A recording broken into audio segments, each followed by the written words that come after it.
The program today is sewer and water. In an effort to kind of make it a little bit more manageable, what we're going to do is we're going to cover sewer first. The developer will make his presentation. Then our consultants, the town consultants, will critique that presentation. Then we'll take questions from the selectmen. And after the selectmen ask questions on sewer, then it'll be open to the public, and then we'll go over to the water and do the same thing. As you know, for various regulatory reasons and the police and so on, we have to be out of here at 10. So we're going to try to move this along and yet still have plenty of time to ask questions and the like. As before, we would ask that you identify yourself, your address. Try to keep your question to 3 minutes, as I've said before, if at all possible. We'd prefer that statements aren't made and then a question is sort of made up at the end. Please try to, these are informational, try to get information to the public. I think that's basically it. Before we start, Scott Butera, whose meeting this is the developers meeting, not the town council and not the selectmen's meeting, has asked politely to make a few introductory remarks, and since it's his meeting, he's entitled to do that. So right after that, we'll start on the sewer and then the water after that. Thank you. Scott?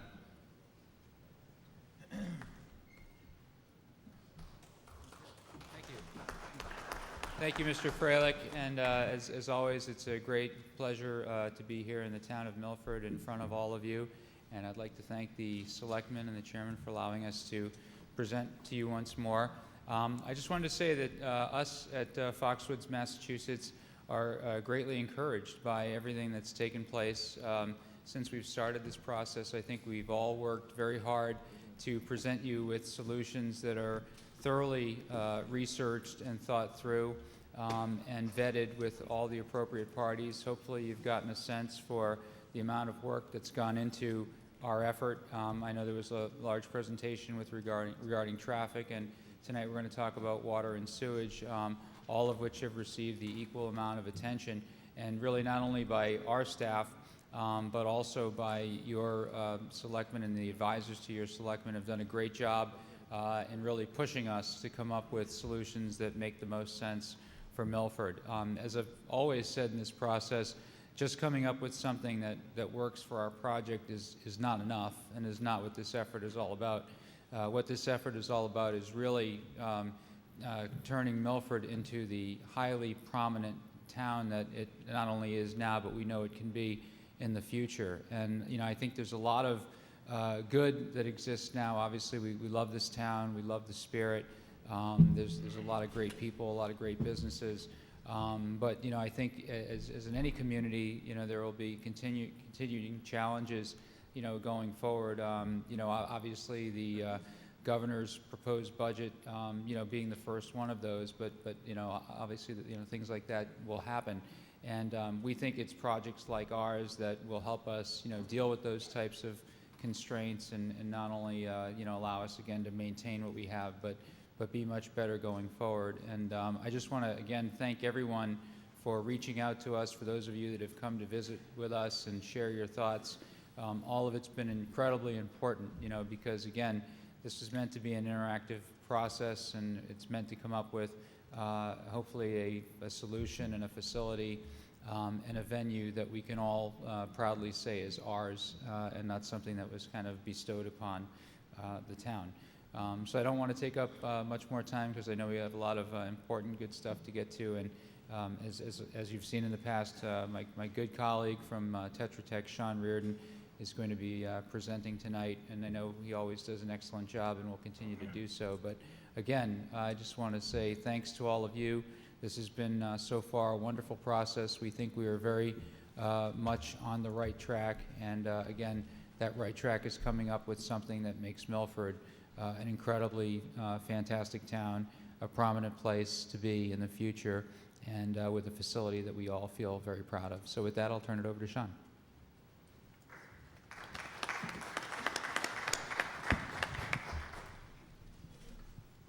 Good evening, everybody. It's nice to be back again.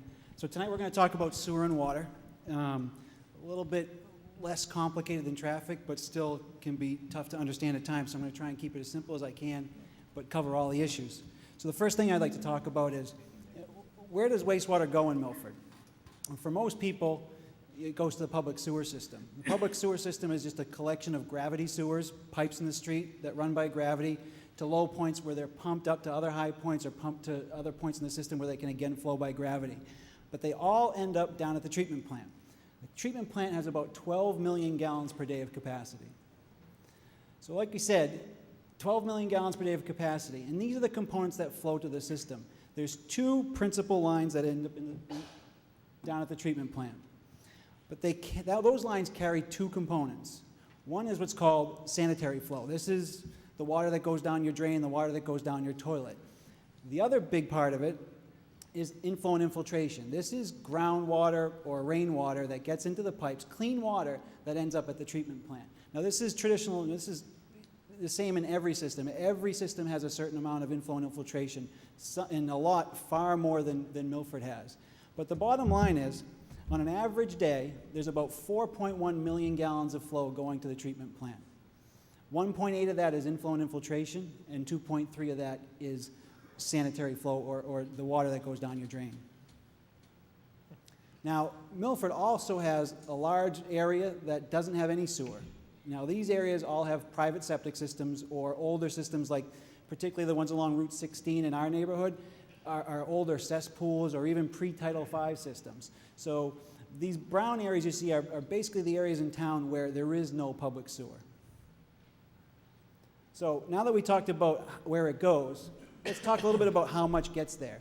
This is a chart from Tata and Howard and the Sewer Department's Comprehensive Wastewater Management Plan showing a summary of the flow over the course of the year in 2010.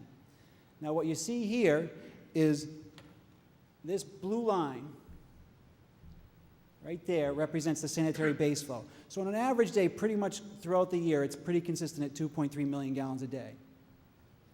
You also see the spikes, the blue spikes. That's inflow and infiltration. So what you see is the water coming into the system. So again, plant capacity, about 12 million gallons a day. So you see up there, that's the plant capacity. That brown is your sanitary base flow. So 2.3 million gallons per day below the 12 million gallons. See a big space between the base flow that goes to the treatment plant and how much it can handle. The big problem is II. That's the blue that we just highlighted. That's all the rainwater and groundwater getting into the system. So although its only average is about 1.8 million gallons a day, it happens at peak times throughout the year. So the plant capacity becomes a problem at these peak times. So for most of the year, no problem at all. But these peaks are what creates the problems at the treatment plant. So this is going to be a real important number, because what we're going to talk about later is what the project has to do to comply with state requirements and comply with the town's requirements about removing inflow and infiltration. But the big thing to remember is about 650 million gallons per year of flow from the groundwater or from the rainwater gets to the treatment plant, and it happens probably mostly at 3 or 4 times during the year. So now that we know what's going to the plant right now, let's talk a little bit about what the project's going to add. So remember, we're talking about 12 million gallons of treatment plant capacity. These are the Phase 1 and Phase 2 flows. Now these flows are based loosely on Title V generation rates. Well, the reason I say loosely is because we started with Title V. There are some gaming components that do not have a Title V category, but the town's consultants and we came up with an acceptable solution for estimating those. But our estimates also include a peaking factor or an extended use factor. So because our facility is running for 24 hours, there are certain components that may be underestimated in Title V, so we've agreed to assign an extended use factor to those numbers so they're slightly higher. Okay, here's the inflow and infiltration issue. As part of state regulations and as part of the commitments that we have to the town, we're going to be required to go out in the system and find and remove 5 gallons of II for every 1 gallon of base flow that we add. That's not, there's no way we cannot do that. So the state will require it as part of their sewer extension permit program. The town will require it as part of any connection permit that we have. So we will have an obligation to remove 5 gallons of II for every 1 gallon of base flow that we put in. So as you can see, it creates a really big net benefit to the system. Now, the principal thing here to remember is that our biggest benefit is coming at exactly the time that the system needs it. So if you remember back to that old chart, you see that the rainwater and the groundwater comes in 4 or 5 times a year. That's the exact time that our II commitments and our II removal projects will take the most out. So now we'll just look at real quickly what our impacts to the system are. Again, this is the same chart from before, showing the II component, showing the base flow component. 12 million gallons a day of treatment plant capacity. That's our project flow. That's our project design flow. Our actual design flow is higher than our average daily flow, but that's what our project design flow is, 0.3 million gallons per day. That's how much II will remove. So if you look at those two lines, that's all based on, that's volume. That's volume of flow going to the treatment plant. The brown is what we're going to add, the blue is what we're going to remove. So it's a pretty easy exercise to show that when you look at the wastewater treatment plant, we will net out a significant amount of reduction in flow to the treatment plant when our project is finished.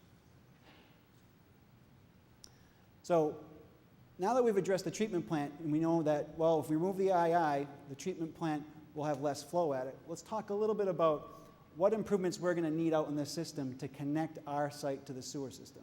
So as most of you know, our site and all the houses around us don't have public sewer. So we'll require an extension of the sewer system just to get to our site. It's about 1,000 feet of gravity sewer, about 1,200 feet of force main, and a new pump station. That's just what's required to connect our site. So at a minimum, we'd have to do that. We're also hoping to extend the sewer further east, all the way to the Holliston Town line. So the houses that are mostly impacted by our development can get some relief from the constant anxiety that they have that their septic systems are failing, particularly the houses on Route 16. So we're hoping to extend that sewer line all the way to the Holliston line. That'll require another 3,000 feet or so of gravity line and another 2,100 feet of force main. The reason why it seems the numbers are a lot longer is that force main and a portion of that gravity line run together, because the gravity line, because there's a hill about halfway through this site, or halfway through this length of main, the flow actually in this gravity line has to head away from the collection system down here, and then it has to be pumped back up the hill. So it's the only way we've identified right now that we can absolutely sewer all those residences along Route 16. Now, we've talked with Tata and Howard, we've talked with John Manini at the sewer department. John thinks he's got some other ideas as to how we could better do this, and we're absolutely going to listen to them. But we know we can do this, and we know this can connect quite a few of the residences. The other thing that we know we're going to have to do is the East Main Street pump station right now handles a lot of flow. John and Tata and Howard both know that this is at capacity, and we've looked at it in the past for some of our other work, and we know it well as well too. So we know we're going to have to replace that pump station, or at least upgrade the pumps in it. So now that we know a little bit about how we're going to connect to the site, or connect to the wastewater treatment system, what improvements are we going to need to make sure that nothing that we add impacts the system that we're connecting to? So that blue line that you just saw go up to on the screen is the path through the existing infrastructure that our sewer is going to take to get down to the wastewater treatment plant.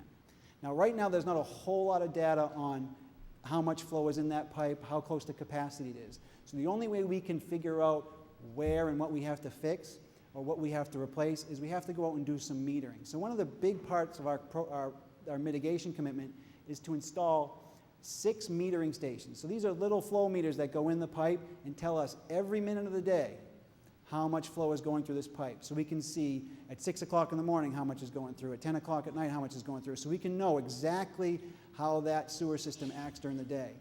At these 6 critical nodes, these are places where a lot of flow comes together. So we think that by monitoring these 6 locations, we can get a really good understanding of how the sewer system works and also identify if there's any needed improvements that have to be made.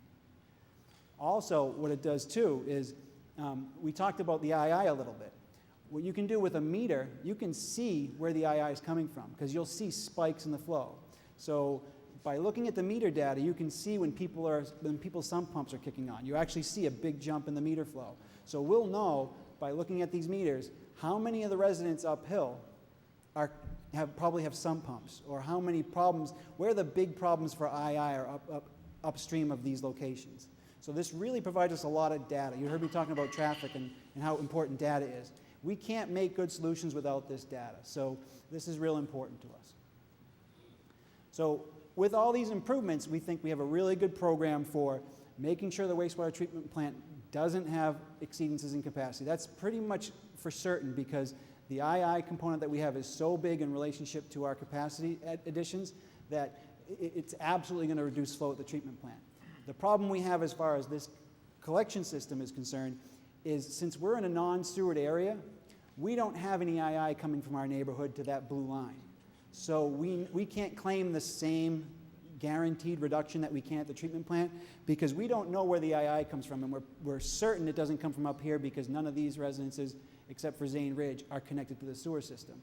So we have to do that metering to make sure that we can find out exactly where our additional flow is going to impact the system and recommend improvements and construct those improvements. So in summary, here's what the project is proposing to do. Number one and foremost on our agenda is the 5-to-1 inflow and infiltration removal requirement. That's the key to almost every new project that has a substantial new sewer flow. If we remove 5-to-1, we reduce the stress on the plant, we help the town get in better regulatory compliance with DEP, all good things. The next thing we're prepared to do is we will absolutely design and construct all the sewer infrastructure that we need to do to connect to the site. We'll also design and construct any mitigation that has to happen to make sure that the capacity downstream is suitable for our new flows. The other thing we're prepared to do and would like to do very much is to design and construct a sewer extension, connect the rest of the neighborhood up by Wildwood and up Route 16. One of the other things we mentioned too is conduct a sewer metering program. So we're proposing to do that for about 60 days prior to development, but then we'll also do it 60 days after development to document that what we've shown we were going to do or what we've proposed that we're going to do actually gets done, and that the flows that we're proposing are actually the flows that you see at the system. One of the other things we're going to do too is right now the town doesn't have a hydraulic model. These kind of systems are real complex. Water systems and sewer systems, very complex, and they're very, they change constantly throughout the day. So a good tool to have in making sure that your system functions properly and making sure your system is doing what it's supposed to do and make sure that you can identify problems and fix problems in the right way is to have a hydraulic model of your system. We're prepared to assist the town in funding the development of a hydraulic model. Now, the reason that comes about is because a lot of the metering data that we have or that we're going to collect as part of our initial exercise is going to feed directly into that model and help build that model. And then the final thing that we're proposing to do specific to sewer is reduce demand through conservation. So you'll see this in the water presentation as well. Everything that you do that reduces how much water you use reduces how much sewer you put down the drain. So things like water reuse, things like no irrigation water, things like low flow fixtures, all those things mean less water down your drain, which means less water that you're going to have to treat at the treatment plant. So that's our sewer proposal in a nutshell. At this point in time, all of this work has been reviewed by John Manini at the Sewer Department and Tata and Howard, their consultants. So at this time, I want to bring Jack O'Connell up to just talk really briefly about his review of our work. All this is summarized in our report to the selectmen, but Jack has reviewed that document and he has some comments on it.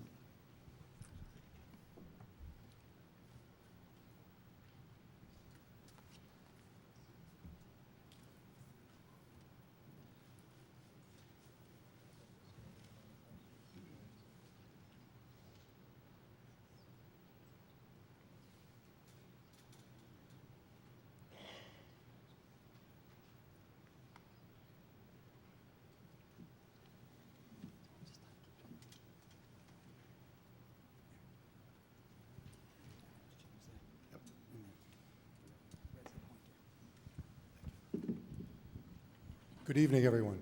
Thank you for the opportunity to present a summary of our report on the impact of the sewer system. My name is Jack O'Connell. I'm a Senior Vice President and Partner at Tata and Howard Engineers in Marlborough, Mass. We have been the town's consultant to the Sewer Department and the Board of Sewer Commissioners since 1996. This is a general location plan that just shows the site of the proposed casino up here. We're right here in the high school. This is the town hall, and this is the Milford wastewater treatment facility. And this just illustrates the fact that the site of the proposed development is at one extreme of the town's limits, and the wastewater treatment plant is actually located just over the town line in the town of Hopedale.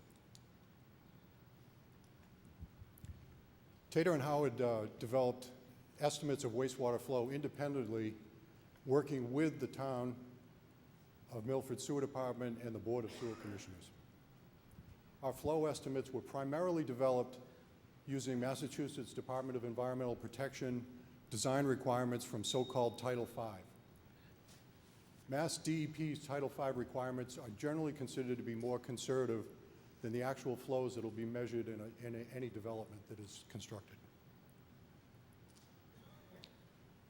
The flow estimates that we developed show an estimated flow of 185,000 gallons per day in Phase 1, an additional 106,000 gallons per day in Phase 2, and a total of 291,000 gallons per day added to the sewer system by this development. In addition, there could be additional wastewater flows because an area of Route 16 is proposed to be sewered by the Foxwoods, Massachusetts casino. And that could result in the potential for 60 additional residences to connect to the sewer system, as well as connection of a parcel of land that was previously known as the American Athletic Club. That could be, if a sewer passed down Route 16, could potentially be developed. We estimate that that could result in an additional 50,000 gallons per day of flow. And we need to know these numbers because we need to know the full impact of not only the development on the casino site, but anything in the sewer system that could be added as a result of the added pipelines. So therefore, the development at Foxwoods of 291,000 gallons per day and an additional 50,000 gallons per day from additional uses results in a total flow of 341,000 gallons per day. This is the number that we would use to evaluate hydraulics in the pipelines, the pump stations, and the treatment plant.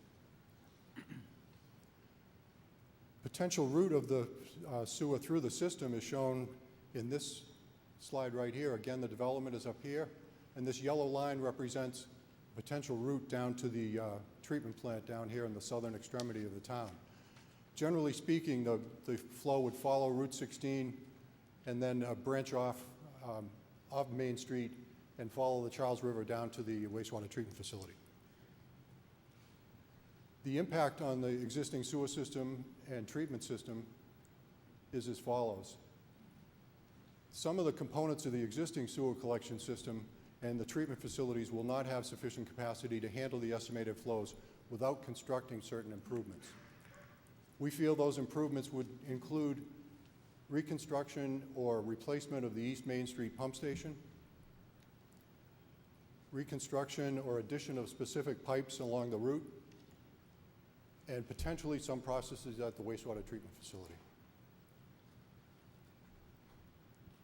Groundwater and stormwater removal is extremely important to the town of Milford's sewer system. Major portions of the system are over 100 years old. That means that many of these aging pipes will leak and allow groundwater and stormwater into the system, which is clean water and shouldn't have to be treated at the wastewater treatment facility. This clean water, technically known as infiltration inflow, robs the system of valuable capacity. Mass DEP and the Milford Board of Sewer Commissioners require that 5 gallons of infiltration and inflow be removed for every gallon of capacity that is applied for by a new development.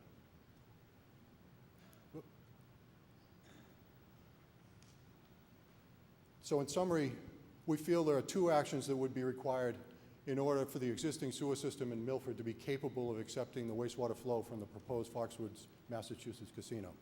Number one, specific improvements would have to be constructed to the sewer system. And number 2, an aggressive effort would have to be made to remove infiltration and inflow from the sewer system.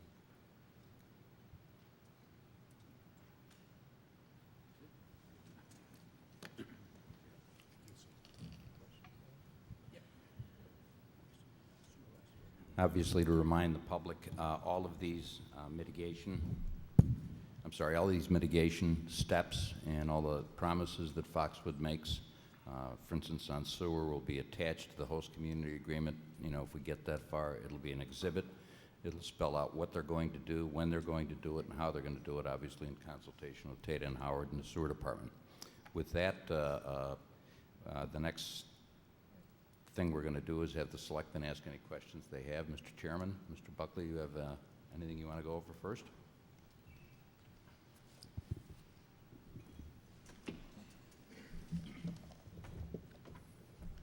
Thank you, and welcome to our guests.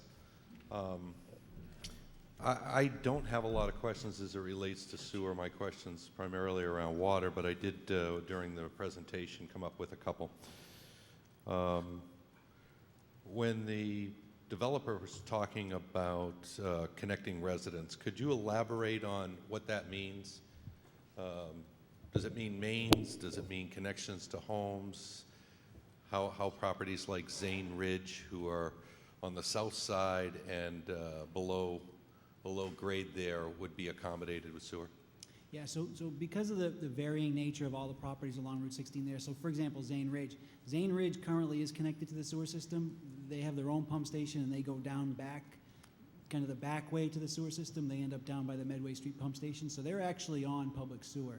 The principal people in our mind are the older homes along Route 16, which have older systems that are closer to failure or would likely fail a Title V inspection if they tried to sell their property. We would actually want to connect all those folks up. The balance of the people, for example, like Whispering Pine, those are relatively high-functioning Title V systems, so we're assuming that they wouldn't want to connect into the sewer system at this point, but if they did in the future, they'd have the sewer in the street. Wildwood, we'd probably want to extend the sewer up to that neighborhood to make sure we pick up those homes as well. Those are all the particulars that we're more than happy to work out with John in the sewer department. So we're talking about specifically the properties on 16. Yeah, I would think at a minimum, we would connect those properties, just knowing what we know about the age of them and how much of a benefit would be. Also, they're the easier ones to connect.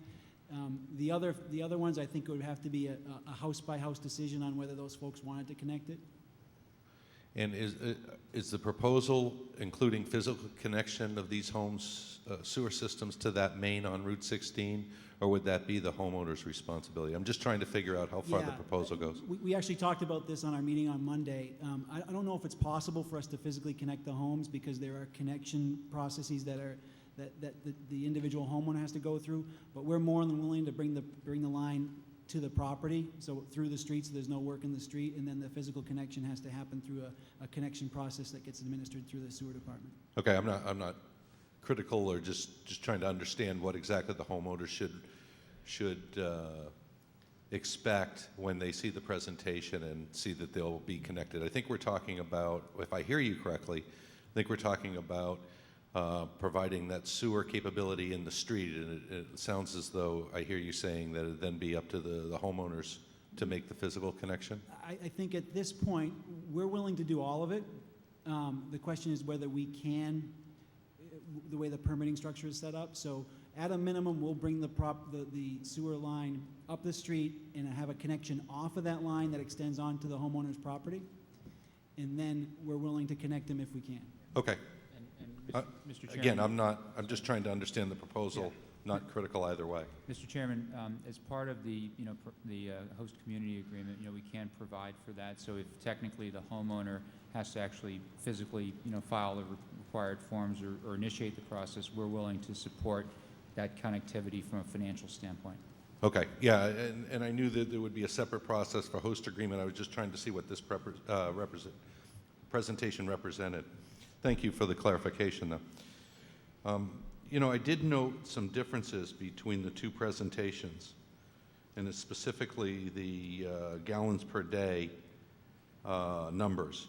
And so there's two questions along with that, and I guess I'll ask Jack O'Connell to come back up if he would.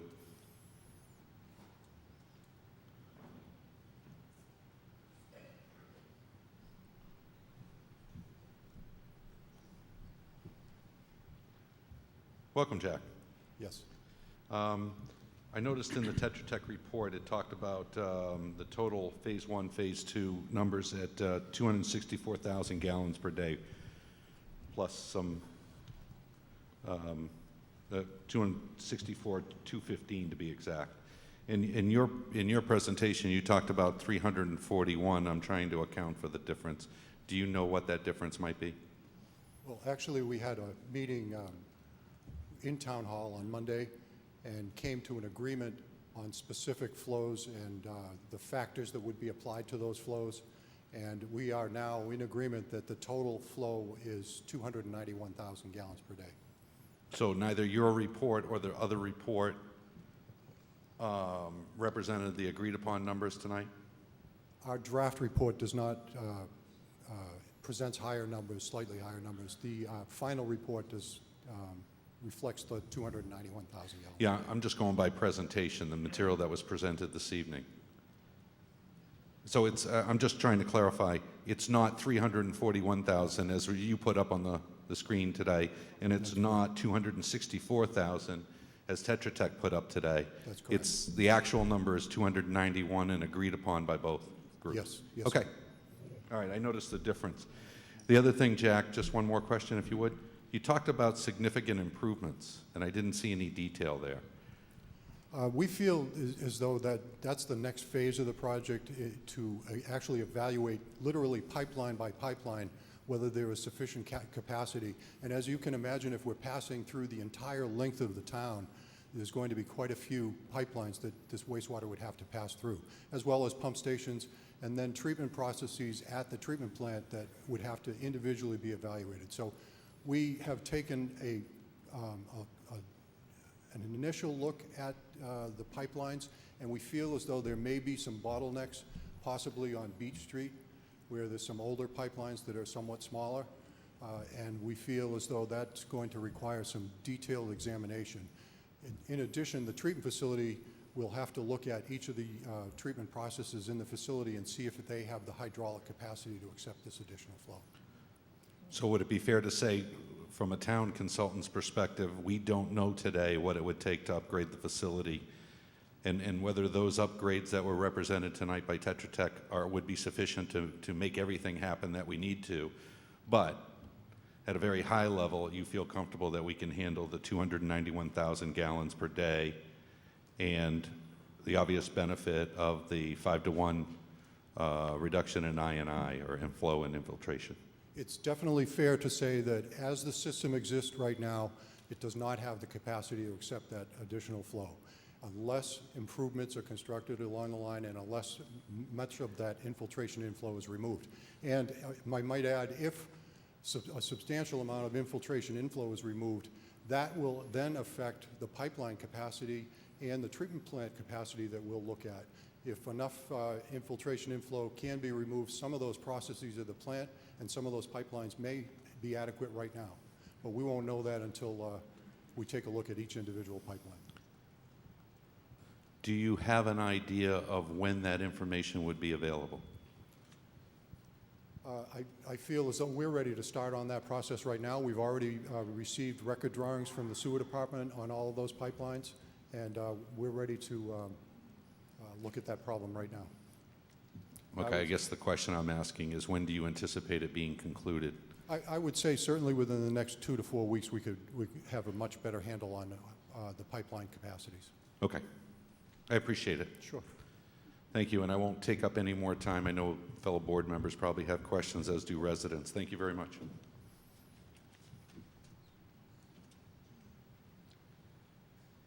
Yes. I just have a few questions, and Sean and Jack, if you can answer some of these if it's appropriate. I know, Sean, you addressed the 4-to-1 infiltration and inflow, and this project is going to have a 5-to-1 infiltration and inflow. I think that's very important because that's mandated by Mass DEP.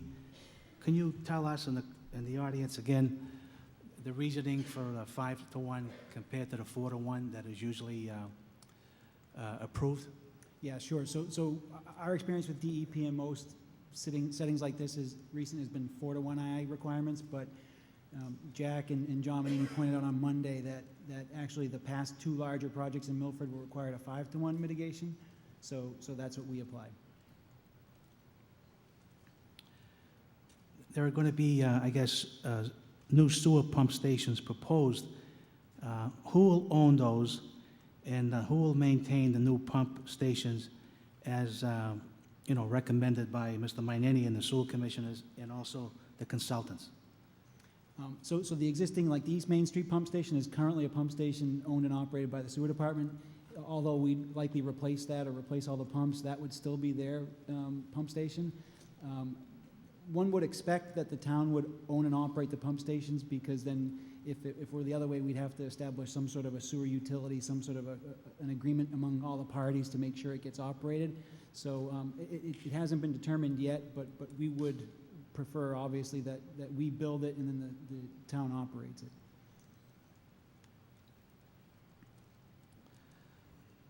The comprehensive wastewater management plan predicted a maximum wastewater flow of 4.4, and then I believe that was done in, anticipated to 2030. Does this estimate include the proposed casino parcel and the other parcels as well? I don't see how, I don't think so. I think it was just a general escalation factor applied over the next, 20 years or so, just based on a percentage of growth. But Jack can probably confirm that. I think you also talked about the improvements which will be made will also take care of the project and also the pieces of property that will be developed in the future. I think you said that, Jack, Sean? Yep. So just one thing to add is Jack mentioned about the downstream infrastructure improvements that would be required to accommodate our flow. We had a good conversation on Monday, and the scope of improvements we're contemplating are not that drastic, so it's a few pipes here and there. The important thing, though, is Jack's analysis will determine what the capacity of the lines is. The only way to determine how much flow is in those lines is to do the metering program that we talked about. So the two pieces of data combined will give the level of certainty that we need to go forward. And I just think the last question on that, when we went to Wildwood, that area up at East Main Street, I think Mr. Butera just made a few comments regarding that. When we spoke to the neighbors in that area, many of the area people in the area were very concerned about the potentiality of having sewer brought to that area. So I would think that the selectmen would be strongly in favor of, as Scott stated, that anything that can be done over and above to assist the people in that area, that should be looked at, and that should be done, because I think that's important. As far as back as 25 years ago, people have been calling us and asking that the sewer be extended up East Main Street and to take care of some of those properties. And I know the sewer commissioners do a great job. Because of the cost factor, that was never a possibility. But if this thing does go forward, we strongly recommend that whatever can be done within reason, feasibility, that be taken into account, and that those people in those areas have full access to sewer. Absolutely. That's all the questions I have. Thank you. You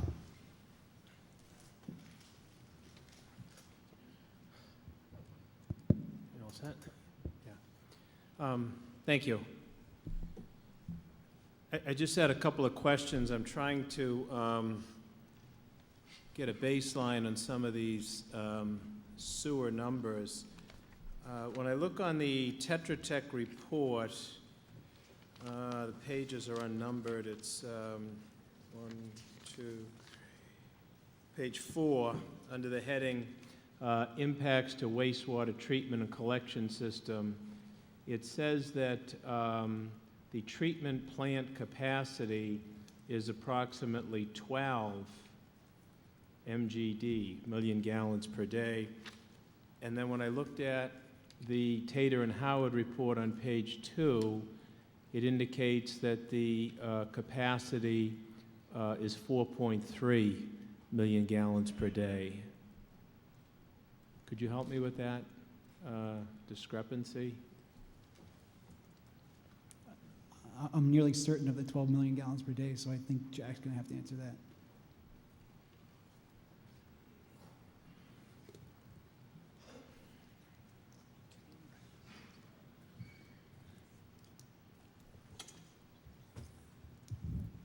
The capacity of a treatment plant is looked at from a number of different factors. The 4.3 million gallons per day is an average daily flow across a 365-day year. The 12 million gallons per day is the hydraulic capacity of the facility, or its ability to pass the water through and treat it. So two different ways to look at it. There are also a number of other measures of a treatment plant: minimum daily flow, maximum daily flow. So there are a lot of numbers out there. Well, can we look at it the same way? Yeah, But both consultants, I mean, that was the whole idea here, that, you know, everybody's going to be on the same page. Sure. So I don't want to hear different ways to look at it. There's enough different numbers in here. Could you please look at it the same way and tell me what the capacity of this place is? Sure. The only way to really evaluate the treatment facility is Yeah. 4.3 MGD, average daily flow. That's what's in the permit, and that's the way DEP would evaluate it. So the capacity is not 12 million gallons per day? Not in the discharge permit and not the way the DEP would evaluate it. It's the 12 million gallons is the hydraulic capacity or the ability of the plant to pass the water through. Okay, so the 12 million gallons a day, if I understand it, is the actual physical capacity that the plant could have, but it's not permitted for that level of output at this point? Is that what I'm hearing you saying? Well, it's the ability of the plant to pass the water through. So on the days in the springtime when the groundwater is high and we've had a heavy rainstorm, there will actually be 12 million gallons of wastewater will come down to that plant. But if we look at it across the course of 365 days a year, the average daily flow would be the 4.3 million gallons. Now that one day in May or several days in April when it's 10 or 12 million gallons, that will contribute to that average daily flow, but it's just one day's measure. It's not, and it's the ability of the plant to pass that water through. And they criticize lawyers for giving answers. You know,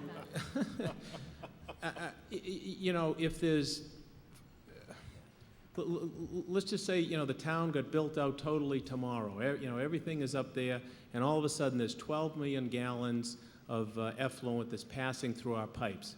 Can the plant handle that or not? The plant can handle it from a hydraulic capacity. The question would be, can it handle from a treatment capacity? In other words, can the biological processes, the chemical processes, the settling processes, can they all handle it? And that's why we would have to look at each one of those individual processes Okay. and determine whether there's a capacity or not. Okay, all right. So, is it your answer that the maximum capacity that the plant can treat effluent is 4.3 million gallons per day? Yes, it is. Okay, so if we get 4.5 million gallons, we can't handle that? On a 365-day average. We can handle it on any given day. In fact, the plant handles that and more on any given day. But it can't, if the average across 365 days of a year, which is the way the DEP would look at it, Okay, it can't do it then if it's 4.5. all right.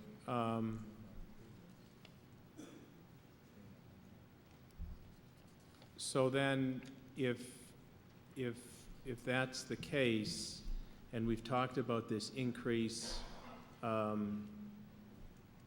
effluent that's going to be coming, what exactly needs to be done to the treatment plant to accommodate the extra flow? Probably more important what has to be done in the collection system, which is to remove that infiltration inflow, that extraneous clean water that shouldn't be in the system. And that then in turn will provide some relief not only for the collection system, but then the treatment plant also, because there'll be less water flowing to the treatment plant. Okay. In terms of the numbers of the flow that this project is anticipated to generate, I want to go to Tetra Tech's report on page 2 and ask you, whether or not we're on the same page in terms of what the wastewater generation estimates are. And I see phase 1, 185,000 gallons per day, which I guess translates into the 0.19 million gallons per day. Is that correct? That's correct. Okay, and you agree with that number? Yes, we do. Okay, and that number is on page 2 in Tetra Tech report, correct? Yes. Okay, and then under phase 2, there is 106,000 gallons per day, which I guess translates into the .10 million gallons per day. Is that correct? That's correct. Okay, and you're in agreement with that number? Yes, we are. Okay, and then Phase 1 and 2, I guess added together, the 291,000 gallons per day, which is where we come up with the .29 million gallons per day, correct? Yes, it is. Okay. And then I note in your report,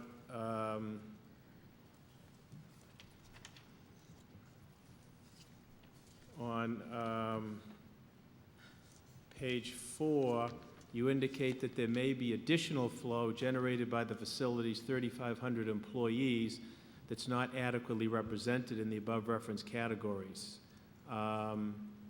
Is that additional flow that you cite included in those numbers that we just discussed? No, it's not. We had a disagreement in the approach to that. The developer and Tetra Tech believe that those employees and the flow they contribute are already accounted for in the Title V numbers. We don't believe that's true, but Tetra Tech agreed to provide data from the existing Foxwoods facility in Connecticut to show that it was in fact true. So we agreed that we would not include those numbers until that data was provided and we were able to evaluate it. Now, keep in mind, our estimate of that additional flow was only 5,000 gallons per day. So from the standpoint of looking at the total number, it was not going to affect it by a great deal. Okay, but that's still an open item, I guess, that Yes, could it is. adjust those numbers at least on a minimal amount. Is that correct? Yes. Okay, now on page 5, you talk about the potential for a large development on an undeveloped parcel abutting East Main Street, Route 16, to tie into the system. Tell me more about this development. How far along is it? What are we talking about? Commercial, residential? What is it?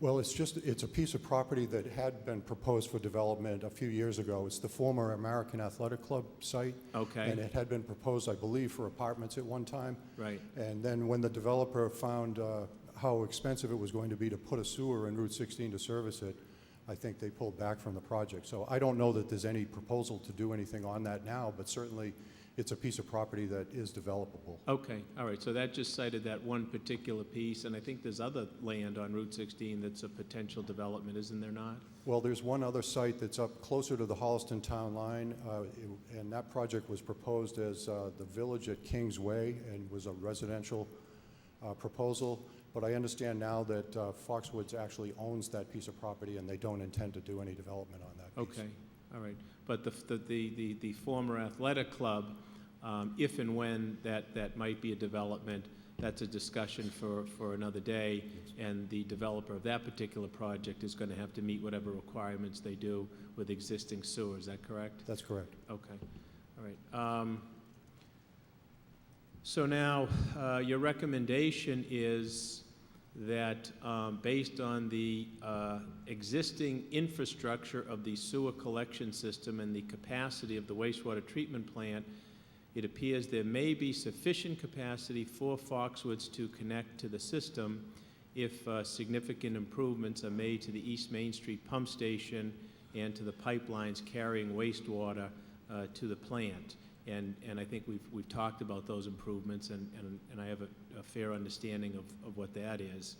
I guess my question is, getting back to the maximum capacity at the plant, how does that statement reconcile with what you told me earlier about the 4.3 million gallons per day? Well, those improvements would have to extend down to the treatment plant as well. Okay. And they may include certain processes in the plant that are very hydraulically dependent or dependent on biological processes. We would have to perform additional analysis of each one of those unit processes at the plant. Okay, all right. And again, if this town, if this board were to enter into the host agreement, which would have to occur fairly soon, are we going to have an understanding as to what these improvements might have to be? Yes, you will. Okay. And when will we understand that? What I just said to Selectman Buckley is about 2 to 4 weeks, we'll have Okay. completed our evaluation of the pipelines and the treatment processes. Okay, all right, so it's pipelines, but there's also something in addition to the pipelines, there's some treatment process infrastructure that would need to be included? There could be, yes. What do you mean there could be? I think you told me there has to be because we can only handle 4.3 million, except if it's a real bad day and a lot of water goes down there. When we did the comprehensive wastewater management plan, we found that the addition of 300,000 gallons a day was going to be, and this is purely coincidental, but the addition of 300,000 gallons per day was about the tipping point for the treatment plant and its ability to accept additional wastewater. So we know that we're right on that edge of some of the unit processes at the treatment plant not being capable of doing their job.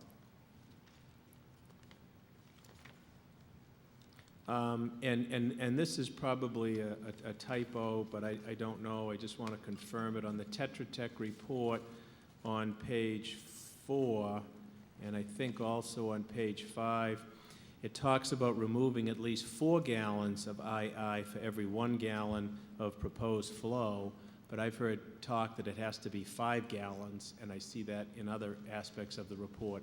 Is it 4 or is it 5? It's 5 to 1. The Mass DEP imposed that on the last 2 large development projects in town, one of them being Walden Woods. And in addition to that, we had telephone conversations with a representative of DEP's Worcester office, and she confirmed that it is, in fact, 5 to 1. Okay, thank you very much.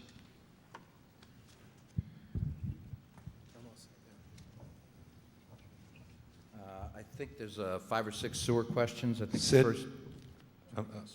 Right here. Oh, sorry, Bill. I'm sorry, that's all right. I had a follow-up, and it was a follow-up to one of the questions Brian asked, where there's an identified gap between the 2 reports. I guess I don't want to miss asking the question. Is there anything else besides the employee numbers and what might result in 5,000 gallons that's a gap between the 2 reports of the collective thinking between the 2 consultants? None from our standpoint.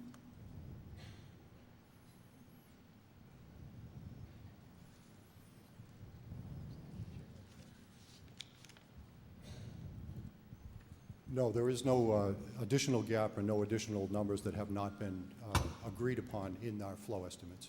Okay, thank you.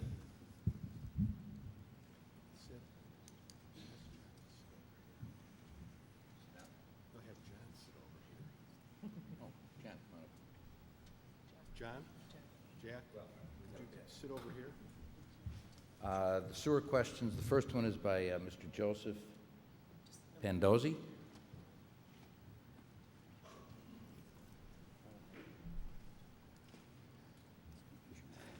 Mr. Pandozzi? He's walking over there. Oh, there he is. I can't see because of the lights. Oh, too short, huh? I'm glad to hear that the broken sewer pipe are gonna be repaired, and I have 2 questions. How much is it gonna cost, and who is gonna pay for it? I'll take that in reverse order. We're going to pay for it, so, and how much it's going to cost is dependent on the range of improvements that have to be made, but the sewer in East Main Street will easily cost $1 million or more. Thank you.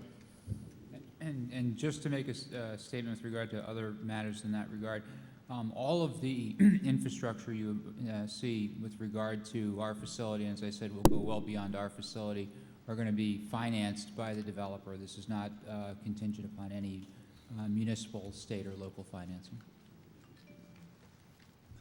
Mr. Kyle Connors, I think, is next. And then after that, Bob and Patricia Rannigan.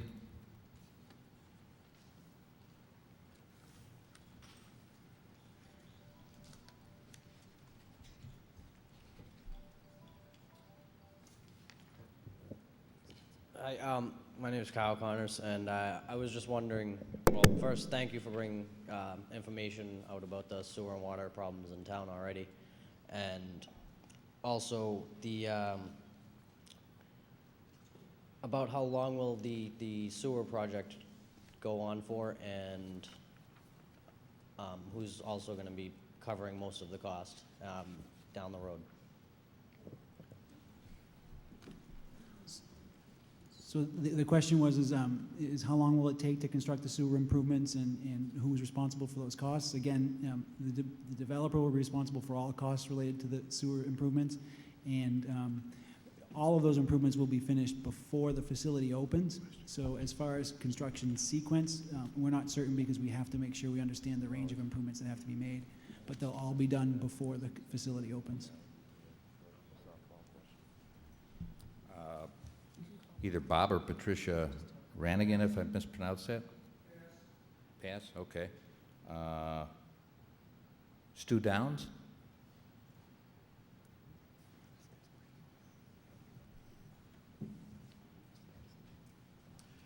Stu Downs, Berkeley Road in Milford. One thing that wasn't mentioned, and I'm cloudy on the issue myself, is the amount of water that the treatment plant can put into the Charles River. It seems to me that the treated water is missing certain organics and things that has to be polished by the marshes and the river estuary. So on top of that, you've got the flood waters that go right through the treatment plant, which were called untreated or hydraulic. So could you explain to me, what goes on in that area, and how after all these pipes are changed out and the pump stations are put in and everybody's happy with the changes, what the process is for the town to get a new license for the improved sewer treatment system plant, etc., and how long that takes and what's involved? Thank you.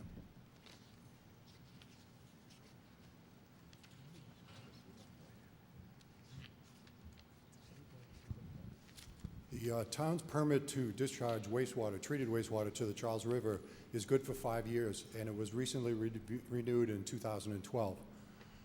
When that renewal takes place, the federal and state government take a look at the history of the facility and how well it's treated the wastewater. And I might point out that the facility has one of the strictest discharge permits in the state of Massachusetts, and it achieves all the limitations in that permit every day of the week. It does a tremendous job. As a matter of fact, it does such a good job that several 100,000 gallons a day are shipped over to the power plant nearby and used as cooling water. And the town and the power plant have a permit through the state to reuse that treated wastewater.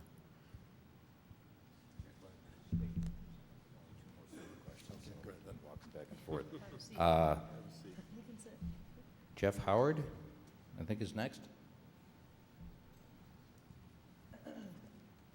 Yeah, Jeff Howard, 23 Zane Circle. Just a couple of questions.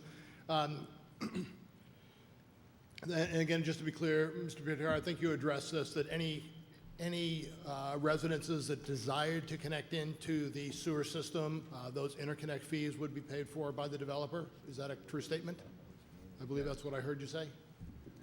Yeah, we believe as part of our host community agreement that will be the case, but that is absolutely our intention. Okay. And what would be the determinant? I live on Zane Circle, and obviously we have sewers, but in the case of Whispering Pines, it seemed to be left out of that design. What would be the considerations that would allow the developer to include Whispering Pines in that process? I think this goes to the cooperative process between the sewer department and us as to what the best solution is. But again, our thought on Whispering Pine is those are relatively new homes with well-functioning Title V systems, and we hadn't expected them to connect. But if we do, we'll have to take that on a case-by-case basis because we imagine at least some of them won't. So we have to look at each individual case. Okay. From a more selfish perspective, when there was talk about putting the apartment complex onto the AAC land between Whispering Pine and Zane Circle, there was the plan at that point in time, as I best recall, was the town was going to say that 180 apartment complex was going to be tapped into the Zane Ridge line, where we pay for, maintain, operate, and are responsible for the successful operation of that pump and all the adjacent lines. I just want some assurance that there would not be a backdoor change down the road that would start putting other town sewer through a private sewer pump. Yeah, so just a little bit of background. That was a 40B project, so far less latitude to direct what can happen. This, you have full latitude to make sure we do exactly what you want to do. So we will not be allowed to connect to Zane Ridge. And the Zane Ridge pump station goes down to the Medway Street pump station, which is even worse off than East Main Street. So that would not be in any way allowable. And one final question that just maybe for follow-up. I think I heard you say, Mr. Reardon, the metering that you're planning on putting on some of the sewer lines to help identify some of the II problems. I thought you said that those meters were going to be in place 60 days before construction and 60 days after construction is completed. How do we know that that's going to be adequate to really identify those problems? No, actually, the first component would be, we'd want to put them in 60 days immediately. So if we were notified tomorrow that we had a gaming license, we'd put them in immediately, because that information is fundamental to deciding where improvements need to happen and how they need to happen. But then after construction, those meters will be put in again to make sure that we can document the post-construction activity coming from the facility. I mean, the nature of my question is right now there's not a lot of II probably going into the system given the lack of rainfall. So just want to make sure that period is long enough to make sure that we're getting an adequate representation. Correct. We would do that in the springtime. Thank you. Peter's handwriting is a little difficult to read. Scandove? Okay, thank you. I think the last sewer question was by John Walker.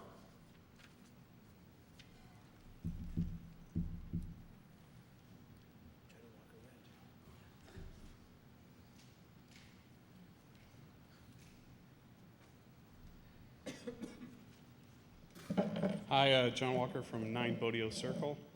I just want to understand what you're considering in terms of wastewater coming from your facility. Are you terming it exactly as what a typical residential outflow from a house would be, or do you have some other special, chemical makeup that you're assuming what's going to be coming out of your sewer pipe? No, this is a traditional commercial property that has traditional commercial uses. No industrial component that would alter wastewater chemistry above what would normally be expected. So it's based on an industrial?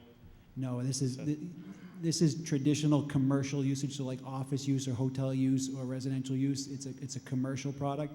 So the only systems that usually have a modification to wastewater chemistry are industrial operations where they have processes or chemicals that they use in their manufacturing process. This is not the case. Our facility is just a traditional commercial facility.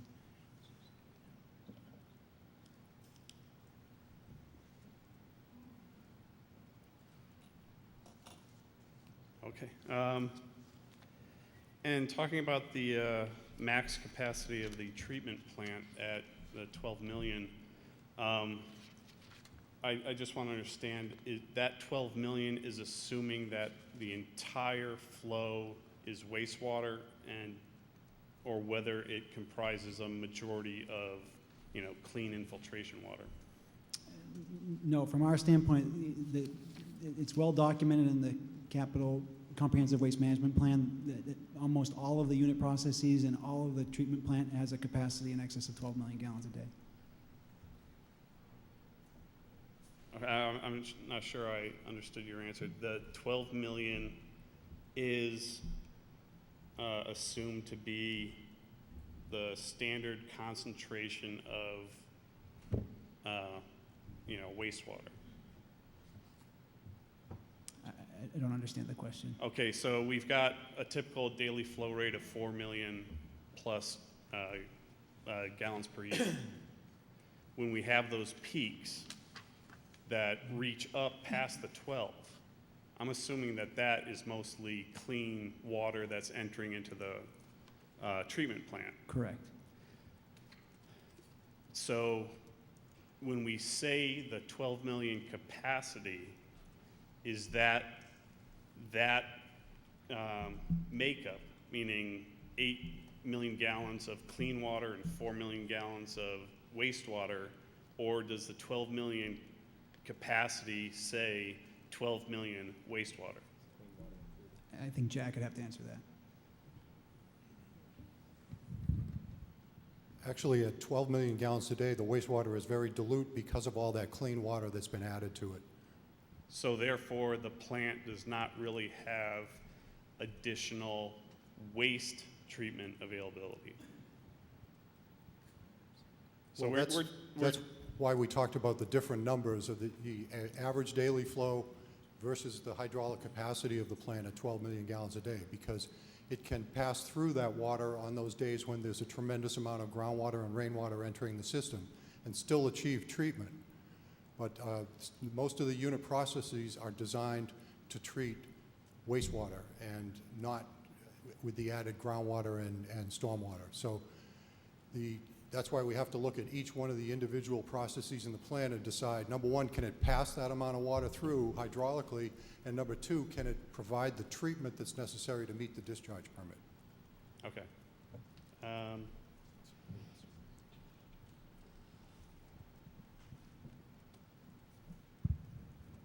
Okay, I'm done. Thank you. Go ahead.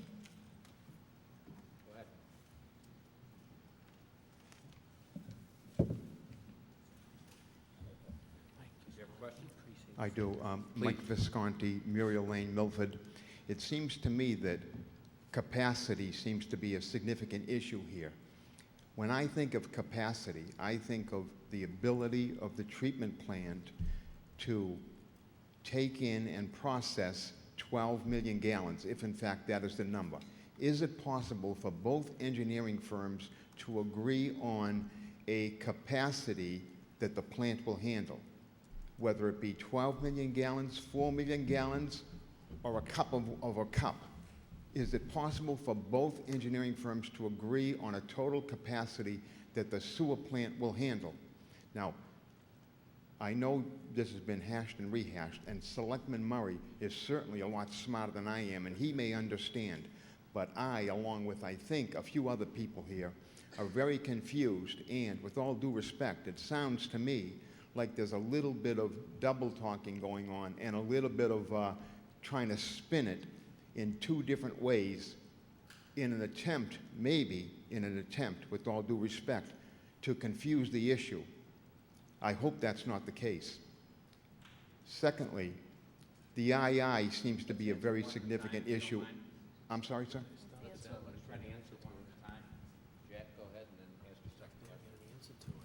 It's actually important that the treatment facility be able to treat both of those flows, because number one, it's permitted by the EPA and the DEP for 4.3 million gallons per day across the entire year. But on those days when that extra water comes in from groundwater and stormwater, it still has to meet that permit at 12 million gallons a day, so that it has to meet both of those numbers. And that's why each of the unit processes of the plant has to be looked at from that standpoint. Can the biological processes and the chemical processes at the treatment plant meet those discharge limits in the permit on the day when 2.5 million gallons is coming in, 4.3 or 12? It has to meet all of those conditions. So are you saying that the capacity of our plant is not 12 million gallons? It's the hydraulic capacity, the ability of the water to pass through the plant. Excuse me, not to interrupt. Whether it be hydraulic or biological combined, what is, I guess the question that everybody wants to know is, what is the capacity of our sewer plant to process so many gallons? How many gallons? What is the capacity? It seems like a simple question, but we're getting a very complicated answer. Maybe I just don't get it. It must be me. In any case, you talked about the II, and you talked about determining II in the East Main Street section of town. As you know, this development affects everybody in Milford, north, south, east, or west. What are your plans to provide the necessary infrastructure to service town sewer to areas other than the east end of town, north end of town, to people who are now relying on septic systems, some of which have failed? The development affects everybody in town. Are you saying that you are limiting your improvements solely to the east end of town? And admittedly, they deserve to be accommodated. as do the north, south, and west ends of town. No, actually, it's not the case. So our II, the biggest part of our mitigation commitment is the II reduction. Like Jack said, it's the most important thing. That II is going to happen townwide, that II removal townwide. We have to use the whole network in order to get the volume that we need to get. So the answer to your question is there would definitely be improvements throughout the community, and all of those will be II removal projects. Now, just one quick point on the earlier question is the 4.3 million gallons a day is the average daily flow over the course of the year that's permanent at the plant.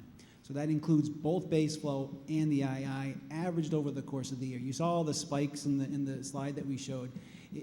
That II doesn't come in all evenly throughout the year. So there's two numbers to think about. One is, Jack used the term hydraulic capacity. What's the maximum amount of water, dirty, clean, otherwise, it can pass through the system? And that's 12 million gallons a day. They have a permit that says, okay, on any one day you can do 12 million gallons, but over the course of the entire year, you can only do 4.3 million gallons. But that 4.3 includes II. So when we reduce 5 to 1, we may be adding 290,000 gallons per day, but we're taking 800, 900,000 out. So our net effect on that 4.3 million gallons per day is going to be positive. Okay, so it's clear in my mind. You will work in the other areas of the town to identify II and also upgrade and pay for connections for the people that are now on septic that may want to tie into town sewer. No. Is that what I hear you saying? No, we will do So II. what I hear you saying is you will not do that. It is not our intention to connect anybody else than the neighbors in our immediate vicinity. Now, is it because you feel, may I ask why you are disregarding the other people in the town? Simply because overwhelmingly we feel an obligation to the people that are most impacted by our project. And I say most impacted because the neighbors are number one on our priority list. Just as a point of clarification, the most important number is the number that's in the discharge permit, which is 4.3 million gallons per day, an average flow over 365 days per year. That's the number that DEP and the EPA care about, and that's the number that the town of Milford cares about because it's written into their permit. Do you have a sewer question? Do you have a sewer question? Yes, thank you. Could you identify yourself? Yes, my name is Steve Edens, 13 Tina Road. My question is for the town consultant, I believe from the firm of Tatum and Howard. On one of your slides, you identified activities that you thought would be needed in order to handle the needs of this project. And on one of those bullet points, you referred to an aggressive effort to reduce infiltration and inflow. I'm curious about the word choice, aggressive, and would be interested if you could say more about that.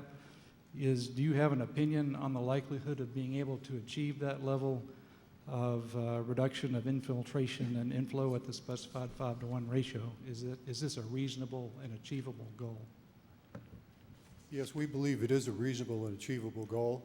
And the reason we use the word aggressive is because it's going to take an aggressive effort of locating and identifying those sewer pipes that are currently leaking, and then going in and rehabilitating those pipes through various repair methods.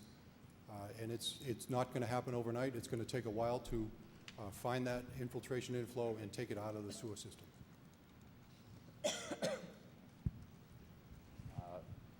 We're getting a little short on time. We've got an hour and 45 minutes. I know water is a huge hot button item. If you've got something specific and you can make it short, go right ahead. Otherwise, I'd like to move on to the water presentation. Steve?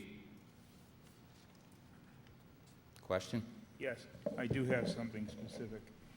As I was taking notes during the presentation, I understood three remedial activities here. One was replacement of the East Main Street pumping station. The second was reconstructing some pipes along the way to the sewer plant.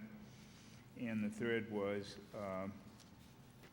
improvements to the wastewater treatment plant and, of course, the II mediation. What I didn't see in that list of remedial activities, and this is related to my second question, was the extension or provision for people in the East Milford area to connect into the sewer that you're placing. I didn't see that listed as one of the remedial activities, or did I miss it? I think you did. Okay. So, given that that's one of the remedial activities you're proposing, I understood that Foxwood's contribution to the flow is 291,000 gallons per day. Phase 1 and 2, correct. Phase 1 and 2. And I understood that the potential addition to connect in other people was around 50,000 gallons per day. And if I add the two up, I get 341,000 gallons per day. But I heard that you had a meeting in which you agreed that the design was going to be for 291,000 and disregarding the extra 50,000. 291,000 is the flow from our project. Other projects, we don't have any control over. But if you're proposing this as a remedial activity, then shouldn't that be included in the flow, and the flow times 5? The sewer department will control connections to that main, so they will have full approval authority over any other connections. Well, I understand who's got the authority, but my question is, are you building this into the capacity of the piping system and the We will treatment size plant? the infrastructure to accommodate those flows, yes. But that doesn't seem consistent with what you said in the agreement of the meeting that you were going to design for 291,000. I'm not trying to be argumentative. I'm trying The to understand that. 291,000 is our design flow from our project.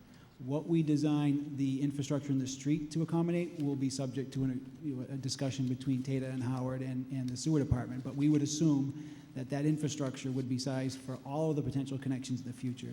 The incremental cost to increase the size of a sewer line is next to nothing. And in fact, the minimum size on that line, as mentioned to us by Vonnie Reese, is going to be 8 inches, and that should accommodate all of the capacity that Mr. O'Connell identified. Thank you, Steve. Can we move on to water? Sure.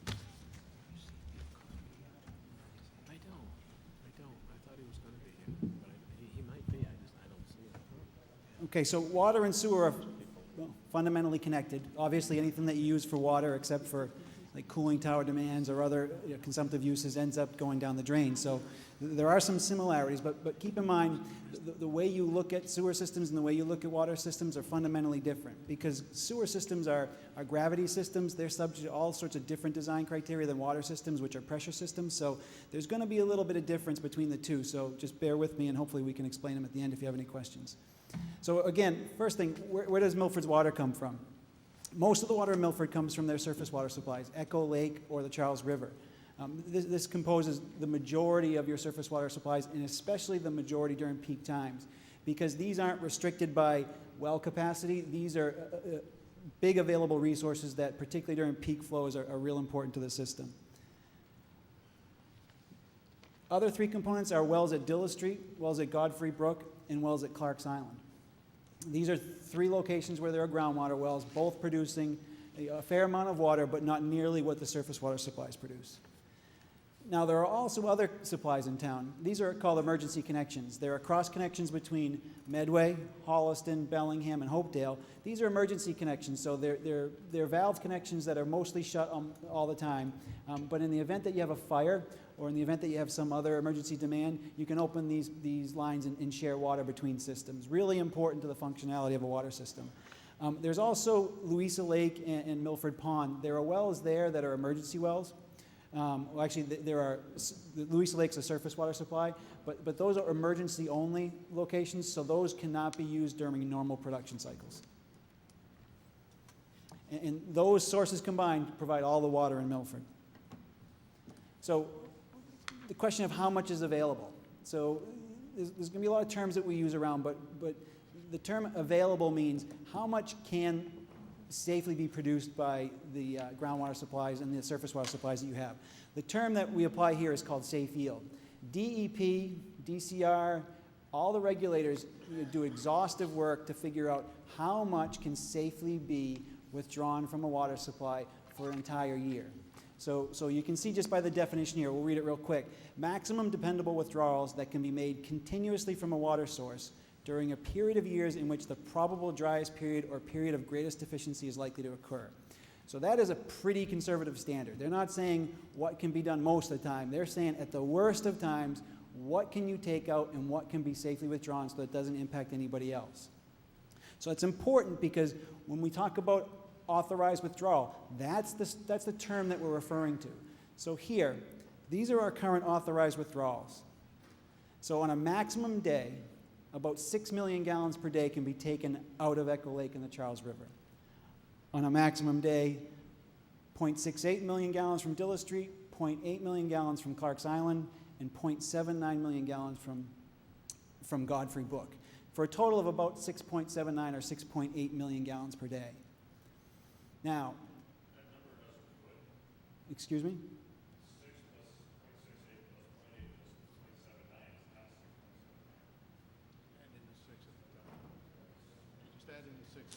Yeah, I'm sorry. The reason for that, it's a good thing you brought that up. Those are so the four you see, those are the maximum allowable withdrawals from each of those sources, each independent source. But cumulatively, the town is not allowed to withdraw more than 6.79. So you can take 500,000 gallons per day from one, but you just can't cumulatively exceed, you can't independently exceed any of the individual authorized withdrawals, and you can't cumulatively exceed the 6.79. Thank you for clarifying that. So the next one is authorized average daily withdrawal. Now this is the critical component, because this is what's normal in a water system, is how much water do you use over the course of the year. And it's that repetitive use that regulators are most concerned with. So when they look at that repetitive use, not what you use on a peak day, they look at what you use every day, every day. That's the average is what they want to keep an eye on, because that's what your trend is. That's exactly how much you keep taking out over and over and over again. So you may take out a little bit more one day, a little bit less one day, another day, but the thing they want to keep an eye on is the average.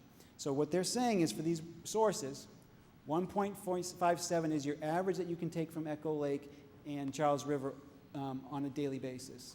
Now you see these numbers here are all the same for these wells, because these wells all have lower production rates.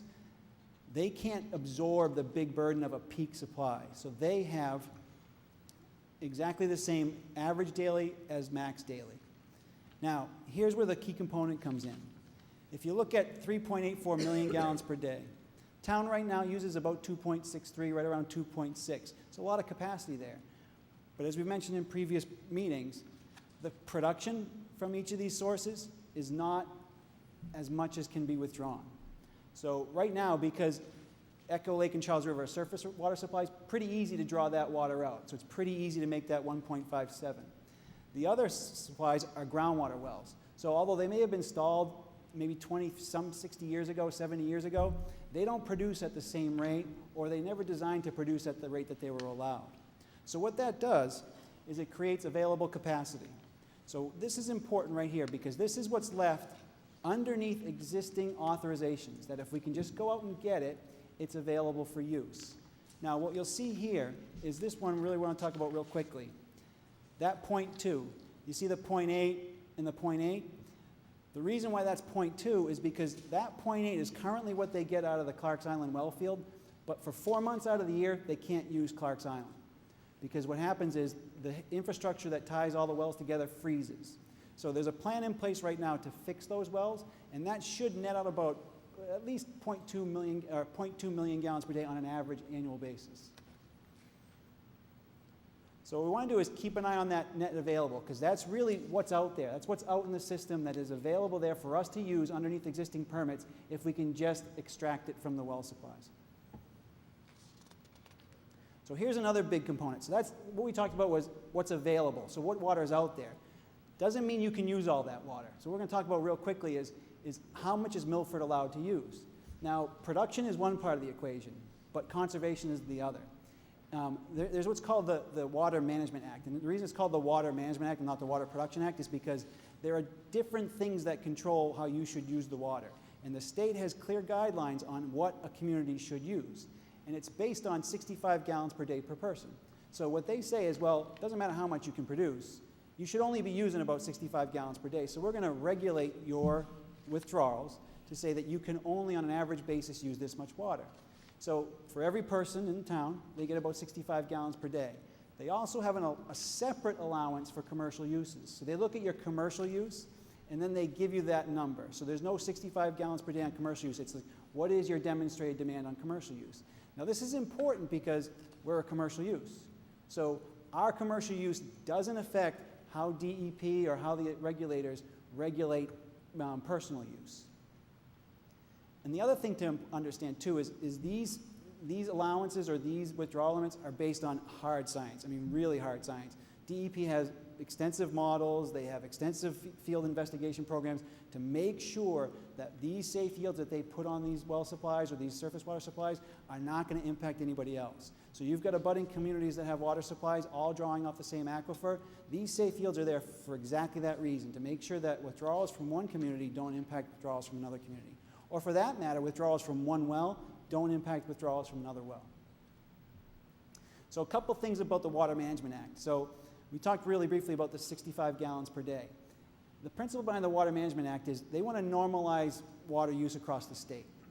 Down in the Cape, portions of the Cape, they can produce all the water that they need. They still have the same withdrawal rates that you guys have, all based on that 65 gallons per day. Another thing about this Water Management Act, summertime watering of lawns, not a favorite thing with DEP. As far as they're concerned, watering lawns in the middle of the day, in the middle of summer, is not acceptable in any circumstances. So regardless of what your production capacity is, regardless of what you have for commercial users, water bans are here and are part of the infrastructure no matter what you can pull out of the system. So no matter what you do, the water bans are going to be there because they're all going to be based on what you should be using in the eyes of DEP, not what you can be using based on the production that you have. So the Water Management Act regulates how much the town can use. So we talked about the withdrawals and what's authorized to pull from the wells. This is another layer of permitting that says, okay, you can withdraw all that, but you can only use this much. So right now, your current permit allows the town to use 3.3 million gallons a day. There's a draft permit in place with the DEP right now that is going to continue the 3.3 up until 2014, reduce it to 3.14, and then escalates every 5 years after that. Now, we mentioned previously, too, that, or actually I mentioned in conversations with someone earlier, is there are administrative actions or procedural mechanisms within this permit that if your use changes and you can demonstrate that, you can adjust these permit levels. But these all have a pretty fair level of conservancy in them to allow for economic development, to allow for growth in the community without restricting flow. But these are important numbers to remember. That 3.14 in 2014, that's going to be the number that we're at least right now thinking is going to be the number when our facility opens. So now that we know what those numbers are, that 3.14, that's the important number, let's look at historic usage over the years with Milford. We started out in 2005 at about 3.31. So if you look, pretty consistent drop in flow from 8 years ago. So what we're going to do is we're going to look at this number in 2012 at about 2.58 and an average of 2.86. And compare that to some of the numbers that are out there. So our authorized withdrawal, again, that's the maximum amount that we can pull from the aquifer, 3.84. Pretty comfortable, over 1 million gallons per day above that. Our Water Management Act permit, 3.3 million gallons per day. Again, another 500,000 gallons per day above that. Here's where the challenge comes, this 3.07. So even that's 2.86 or 2.58, right around, let's say 2.86, we only have about less than 10% of capacity below that water management, that current production number. So that's where we're going to focus our attention right there. So again, some numbers to remember. 2012, 2.58. So just last year, just under 2.6 billion gallons per day per water that the town used, including all your industrial users and including all your residential properties, with an 8-year average of about 2.86. So now that we know what the town uses in some of the limits, let's talk a little bit about what the project's going to need. Now again, we talked real briefly about this in the sewer system. Different estimating methodologies, different systems function totally different, so we use different numbers. Also, in this, we have the ability of looking back at water meter usage records and determining exactly how much water we used. So in our application, we have a facility down in Connecticut, Foxwoods MGM Grand, which is just slightly bigger than this proposed facility. Its distribution of uses is pretty similar. You know, it's got different in areas, but on total, it's expected to function similar to this facility. Most important thing is the mechanical systems down there are very similar to what we probably use up here. So what that data shows us, and again, this is evaluation of about 8 years of data that the town's consultants has reviewed as well too, is that in phase 1, our biggest month is obviously going to be in the June and August time frame. August is by far our biggest month. Now what we've done is we've gotten month-by-month estimates that have an escalation factor for each of these months to build in the factor for how much water we use for cooling. But the number that uses to manage the system, again, back to that average daily number, which that's the number that the regulators use most often because that's the repetitive draw from the system. We're at about 0.17 million gallons a day for phase 1, about 0.1 million gallons a day for phase 2, and 0.27 as a total. Now, traditionally, your water usage is higher than your sewer usage because a lot of your water, at least in our case, is used for cooling, and it's consumed during just a normal business day.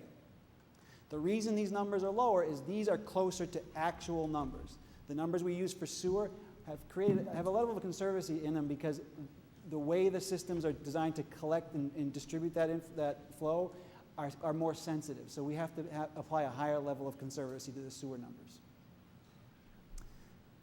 And then, real importantly, just again, understanding that this is based on actual data, not based on theoretical stuff like Title V, not based on any projections or estimates. This is a line-by-line comparison to an actual facility in 8 years of data.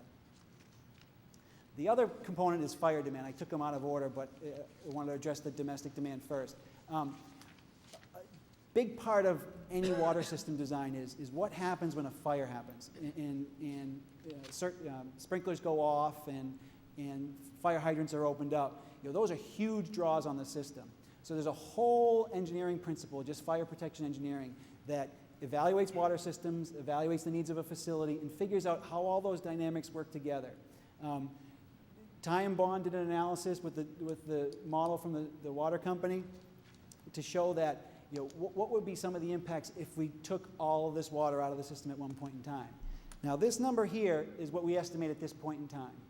That's based on national fire protection requirements.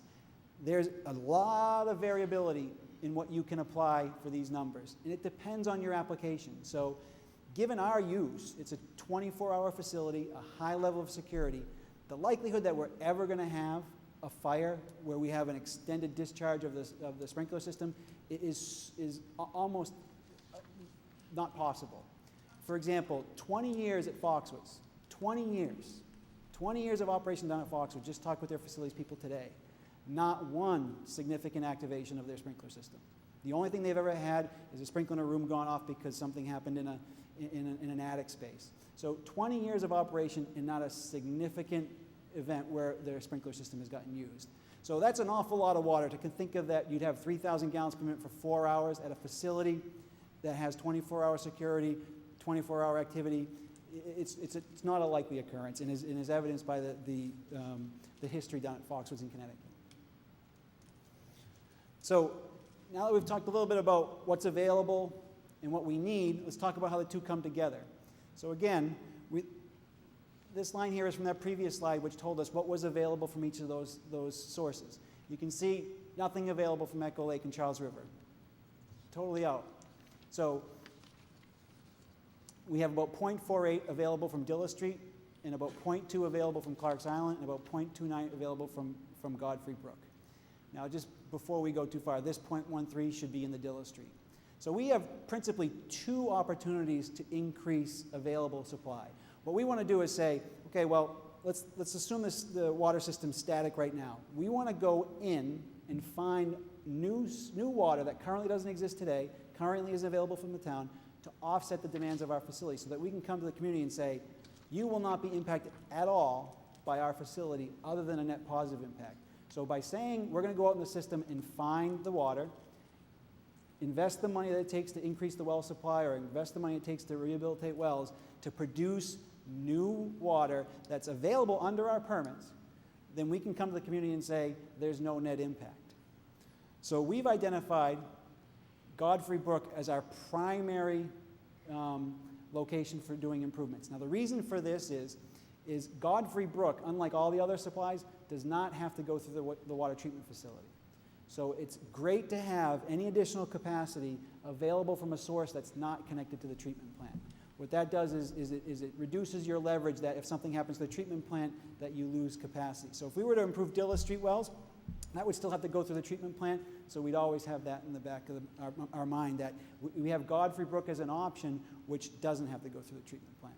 So there's 0.23 gallons, 0.23 for phase one against a project demand of 0.17. Now that 0.23 is 135% of our estimated demand. That's our commitment in the mitigation, that we're not going to do 100%, we're not going to do 110%. Actually, we started out at 120%, but Ty and Bond and Shefsky and Freilich made us move to 135%. But again, we're doing improvements to a well system. It's not that big a deal to make sure we get more water out of what we have available to you. So if you look at phase 1 and 2, we'd probably keep the 2.3 at Godfrey Brook just to leave some flexibility from a design standpoint. We don't want to base our assumptions that we're going to be able to get all of that 0.29. We're going to play it conservative and leave a little bit 20% in that well. Under phase 2, we'd probably come back and do Dilla Street. Now again, that number should be on this line here. So of the 0.48 available, we could easily do improvements that would get us another 0.13 million gallons per day. So again, to compare the phase 1 and 2, we'd be looking to do 0.36 million gallons a day of new supply and 0.27 against the 0.27 of what our demand is. So again, just like the II, where every gallon that we put in, we have to take 5 out. Well, in this case, every gallon that we put in, or every gallon we take out, we're going to find another 1.35 gallons. It's not 5 to 1, but it's significantly more than what we're taking out. So now that we've talked about how we plan to withdraw the water and find new sources and how it fits under the permitted withdrawals at those locations, let's take a look at how the project will affect the Water Management Act permit. Again, there's several different numbers. The water withdrawal limits that are applied by DEP, which say you can only take this much water out. Then the Water Management Act numbers, which says you can only use this much water. So again, existing flow on an average basis is 2.58. Our phase 1 demand is 0.17. That would put us at a total of 2.75. So our 2014 limit is 3.14, comfortably under that number. Even if we apply the average from 2005 to 2012, which is 2.86, which is considerably higher than our recent experience, we're still several hundred thousand or 100,000 gallons, just over 100,000 gallons below that number. Now again, remember, these numbers can change. They're based principally on demand. So you have to demonstrate how much water you need to DEP before they'll let you use it. So if you can come in and say, well, we've got a new user that uses 270,000 gallons per day, they're not going to say you can't use that water. They're going to say, we'll adjust the permit. Now there's a process, but there's clear procedural mechanisms in place to do that. And it's a process that we've talked about, actually the folks from Ty and Bond, I think, talked about with DEP, and maybe they can brief you on it. But clearly, the Water Management Act permit is the first level of defense. That's what the DEP, the DCR, and the Department of Public Utilities use to regulate water across the state. They want to normalize how people use water and be real aggressive on protecting that resource. And the Water Management Act permit is how they do that. So we've talked a little bit about how our project fits under what's available out there for water supply, what's available out there for permit limits. Now let's talk about literally about the physical improvements that have to happen to make this project work. Right now there's a 10-inch line in East Main Street. Long history of breaks and problems. Water company has a plan right now to replace that. They're holding that off until they figure out what's going on with this project, because we will have to go in there and replace that just to bring enough water to our facility. But the range of improvements consist of installing a new line in East Main Street, extending from right around where Beaver Street and Route 16 connect. That's where it connects to existing infrastructure. That new line would be a 12-inch line. Even if it had to be a 15-inch line, the incremental cost to put a bigger line, the cost is in the installation, it's not in the pipe so much. So if it's a choice between using a 12-inch and a 15-inch, and there's any value in the 15-inch, it's just not wasted money, we'll certainly put that in. We're also anticipating a 12-inch line up to the site. So we'll have to come up the existing new connector road to feed our facility here.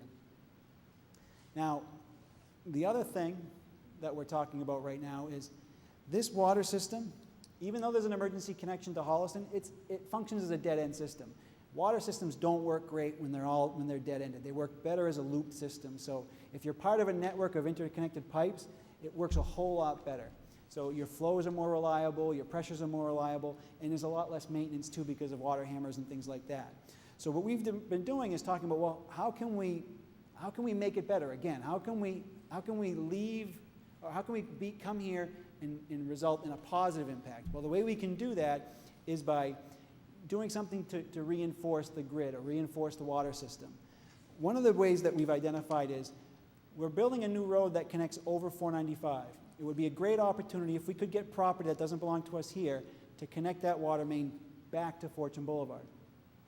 That would reinforce this entire loop and give much more reliable service. We're also willing to look at a water tank on the site. So if it turns out that doesn't work, we can do a water tank on site.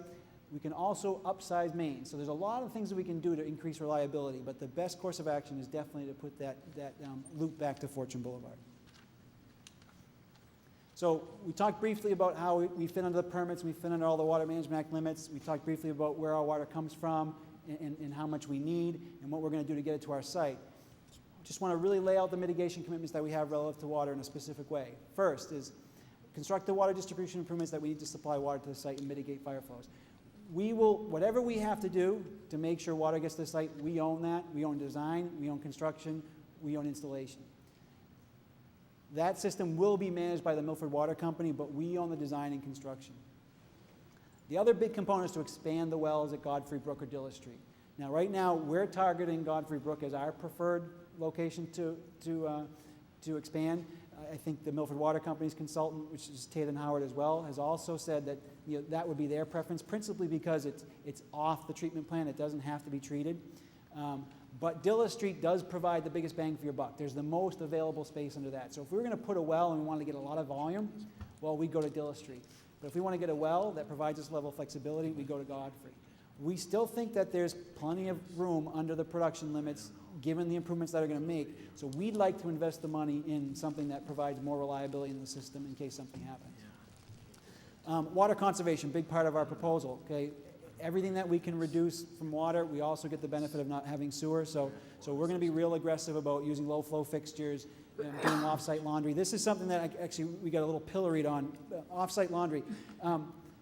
Right now, Foxwoods in Connecticut does their laundry off-site. It's a business decision, but you know what? In this case, it's a great decision because what it can do is we can go to a vendor who maybe gets their water from MWRA, has their sewer from Boston Water and Sewer Commission, more capacity than they could ever need, no water issues, no sewer issues.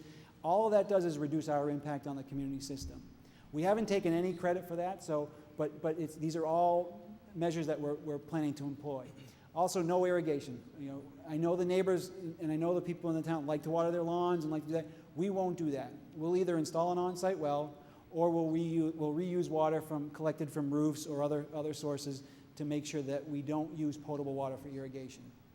And then water reuse, big cooling tower demand. So I think it was Jack that mentioned about how the water that comes out of the treatment plant is clean enough to use as water in process. So we can, although on a smaller scale, install similar systems where we either recycle or we treat our cleaner water that's going down the drain and recycle it back for use as cooling tower water. The other thing that David Condry from the Water Department asked, and this sometimes happens with St. Gobain and other large industrial users, is they'll actually truck in water to offset some of their demands. But what you have to do is you have to make sure your systems are built with the proper cross-connection controls and the proper mechanisms in place to protect the public water supply from that trucked water. So what we'll do is make sure we design our systems that in the event of an emergency, we have a way to use trucked water if we need to. And then finally, if it does come down to this, where the Water Management Act permit numbers need to be addressed or need to be increased to incorporate our demands, we're more than willing to work with the water company and support the process for amending that permit. So that's our presentation. Right now, I'd like to bring up David Gonzalez from Ty and Bond. You know, David and I have worked together for a couple weeks now trying to kind of come to consensus on all this water information and what the appropriate courses of action are. And you know, he'll share with you his thoughts.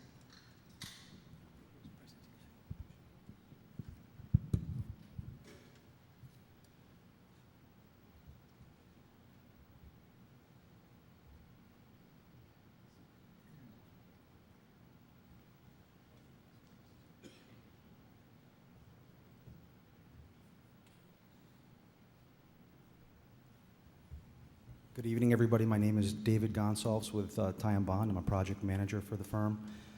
We've been hired on behalf of the town to conduct an evaluation of Tetra Tech's numbers on their proposed development and the impacts associated with the development on the Milford Water Company's distribution system and its impact on the users in the town of Milford. For those of you that were here last week, this is somewhat of a similar overview, just to kind of give you an idea of Ty and Bond and our capabilities. We're a New England consulting firm. We've been around for more than 100 years. We have 6 offices, 3 of which are in the state of Massachusetts. We are an ENR top 400 firm, and we have several specialties relative to engineering and environmental services, one of which is water distribution, water supply, et cetera. And we also have done similar exercises for other casinos as well. With regards to our evaluation, we did collaborate with quite a few folks during this process. As Sean had mentioned, we have talked primarily about their demands and any questions we had associated with their demands. We've also talked to the town of Milford, Vonnie Reese, town engineer, Tata and Howard, Milford Water Company, Dave Condry, if he's in attendance, we've spoken with him quite a bit as well relative to their system. And also the Mass DEP. That conversation we'll get into a little bit further, but that was with regards to the Water Management Act that Sean had referred to earlier. Our analysis is comprised of 3 components in essence. One is taking a look at the existing infrastructure, identifying the impacts associated with the proposed development. The second item was just identifying and just verifying as a check in our own way, verifying the flows that were provided by Foxwoods and Tetra Tech, making certain that they fall within the range that we expect a development of this size would fall under. And thirdly is, with regards to the impacts, making certain that recommending improvements that would not only address the proposed development and the demand imposed by the development, but also to ensure that there is no impact associated with this on the town of Milford and the Milford Water Company. With regards to our evaluation of the existing water infrastructure, we used several sources, one of which was the 2010 Tata and Howard Master Plan and Capital Improvements Plan. We've also utilized Tata and Howard's hydraulic water model. That was a key piece in terms of our analysis of flows, fire demand, and a tool that we used in coming up with our recommended improvements. We've also used the annual statistical reports. Sean had included some of the data in his presentation relative to the 05 to 2012 data, and we'll get into that a little bit further as well. And the draft Water Management Act permit. I think that's the key piece here. I think there have been a few questions in the past relative to the 3.14 MGD that's set to take place in 2014, and I'd like to just touch base on that in our conversations with the DEP relative to that limit. The key piece here is the draft Water Management Act permit. One of the things that Sean had shown on his presentation were the demands of 3.3 up through 2014, 3.14 reduction in 2014, And then towards the final 5 years of the 20-year permit, I believe it got up to 3.27. The reason I have 3.43 here is because the DEP in their Water Management Act permit also has a 5% buffer. So I've taken that into account here. We've had conversations with the DEP. The 3.27 is established for 2024 to 2029, but there is a 5-foot buffer. So in essence, the amount of water that the town or the Milford Water Company has at its disposal permitted is 3.43 MGD. And I apologize. So some of this stuff Sean has already covered, but in terms of our evaluation, we just wanted to let you know what we were looking at. And one of the things here were just in terms of the overall system, we have or the town of Milford and the Milford Water Company have 2 surface water supplies, Echo Lake and Charles River, 8 groundwater supplies located at Clark's Island, Godfrey Brook Wells, and the Dilla Street Wells, and also 2 emergency supply sources. The average day demand, what we did in our conversations with Dave Condrey was we took 2010 to 2012, a 3-year average, in calculating our average day demand. And the reason for that was that circa 2009, 2010, there were some changes made relative to consumption in town. 3 items of note were the fact that the town of Milford, I believe, stopped selling water to Holliston. Hopedale, I'm sorry, my apologies, Hopedale. Secondly, Norton Saint-Gobain and their cooling process was modified, and their usage is down over the past few years. And thirdly, with the seasonal demand restrictions on this Water Management Act permit, there have been adjustments made since the 09 permit and the implementation of the 2010 draft permit. So we used a 3-year average. I know that there's a lot of numbers that are being thrown around. But at the end of the day, I believe whether it's the 2012 number that we use, it's the 3-year average or the 8-year average that Sean referred to, the bottom line is that it's a reference to the permitted values and whether or not you have sufficient water and reserve capacity for your permitted values. So I'll go into that a little bit further here in our presentation. You guys will be all numbered out by the end of the day, but this is another table here relative to the average day demand that we've assumed, which is 2.73 MGD. Falls between the 2012 number and the 8-year average that was referred to earlier.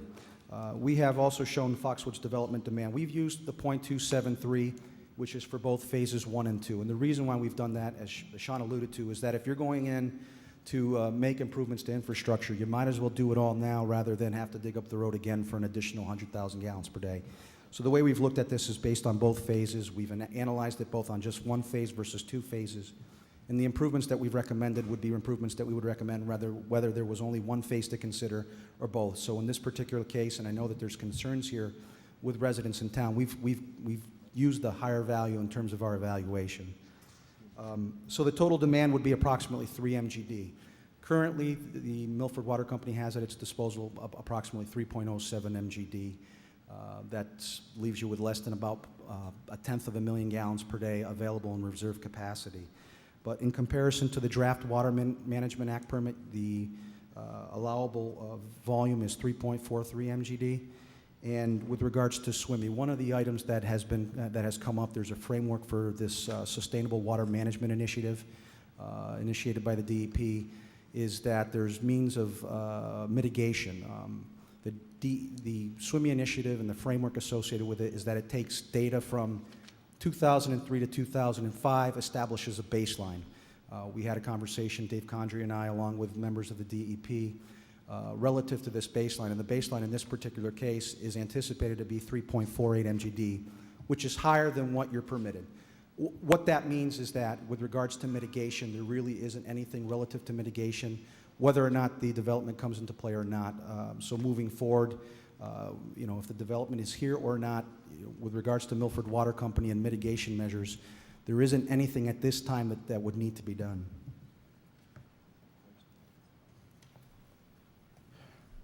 As Sean alluded to earlier, their basis of projections were on their MGM Grand Resort Casino in Connecticut. They've evaluated it based on the data that they have for the past 5 years, or 8 years, I believe it was, Sean, 8 years. And they've taken it as a per square foot, gallons per year per square foot. And that's how they came up with their 273,000 for both phases. What we've done is we took this and analyzed it 3 different ways to see whether or not their number was in the range it should be. And what we've done is we took 3 different analyses. We did Mass Regulations Title V. We also looked at information from a similar development that we've worked on, as well as the Connecticut Public Health Code standards. And what we found was that the expected range amongst these 3 scenarios varied anywhere from almost 264,000 gallons per day to about 316,000 gallons per day for a development of this size, with the number of restaurants and seats and gaming, gaming area, et cetera. So we found that Tetra Tech's number falls within that range. We had we'd done our analysis based on that number. But as Sean alluded to earlier, there's this 135% that we had talked about, and that has to do with this range. We wanted to make sure that, we're providing these numbers. There is a range that it could fall in, and no one really knows what that number is going to be at the end of the day. So that 135 kind of is that buffer that we've used here in the event that flows are on the higher side of this range that we've estimated.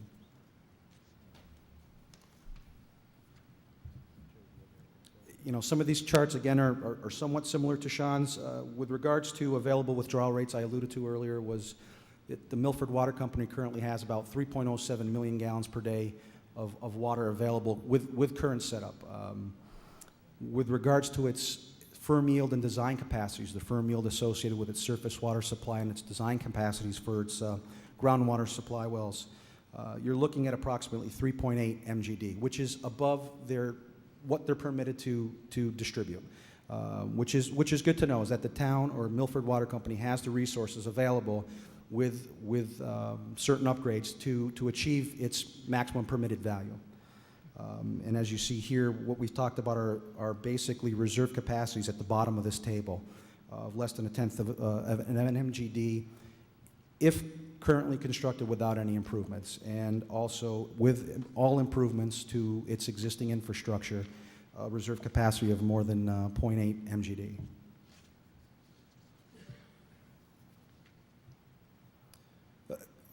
Our analysis focused on utilizing the hydraulic water model. It's a model with information. It has storage tanks, elevations associated with the storage tanks. It has pipe sizes, location of pipe sizes, valving, et cetera. We use this as a key tool for us to analyze impacts associated with the distribution system and the water impacts associated with this development.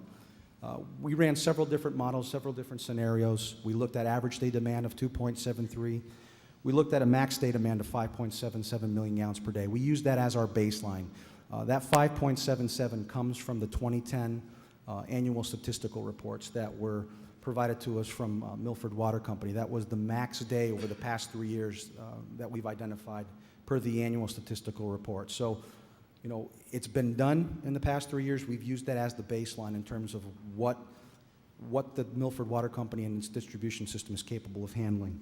And what we did is we analyzed that baseline versus max day demand of 5.77, and added the Foxwoods projected flows. But what we also have done is we've taken a look at Tata and Howard's master plan. We've also looked at the Water Management Act permit, and we've taken a conservative number relative to projecting out to 2030 and looking forward in terms of whether or not the casino's here, the development is here. You have a demand that you need to anticipate. And in this particular case, it was 6.65 MGD that we utilized in an analysis, in addition to the Foxwoods development plus fire demand. So we've looked at this several different ways to identify the impacts on the system.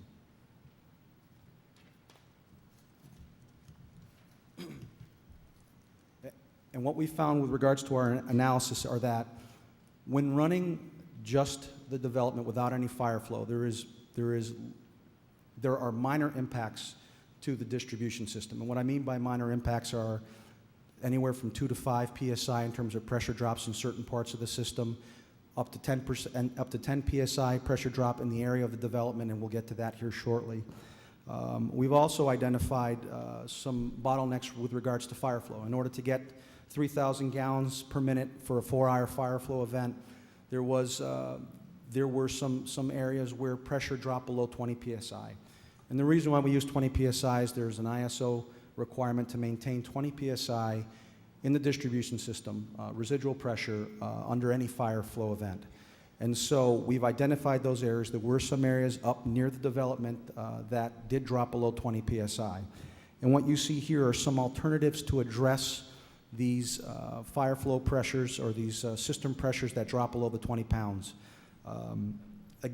These are two alternatives. Either one would achieve the goal of maintaining minimal system pressures as required.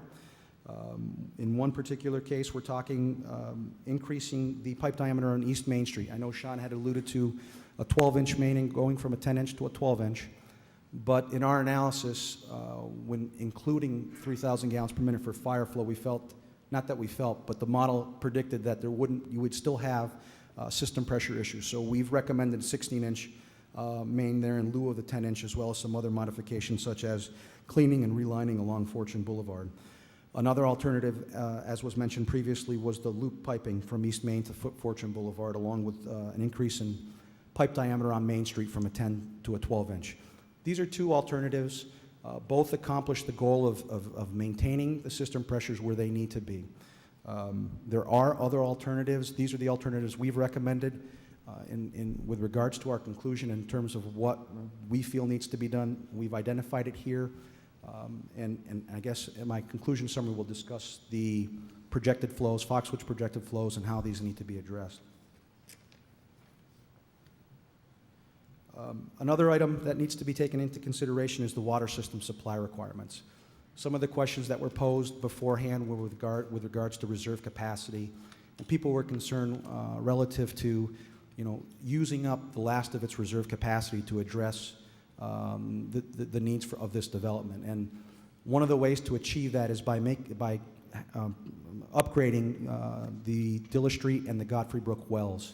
What that'll do is that'll provide you the additional capacity that you need, although it may not be needed for the purposes of including the development, but it provides the town and the Milford Water Company that reserve capacity that it needs, because as we know, flow data fluctuates. It's not set in stone, so you want to have that reserve capacity in the event that you have a higher demand season. So, what can be done is you can replace wells, you can clean wells. Our recommendation here are for well replacements of Dilla Street or Godfrey Brook wells. Again, dependent upon phase 1 versus phase 2 will depend upon the improvements that are recommended. In this particular case, we want to identify the recommended improvements. It's certainly something that will be discussed between the town and the developer. So, in conclusion, the key takeaway here, and I think the concern of many of the folks here, is whether or not there's sufficient water to meet the demands.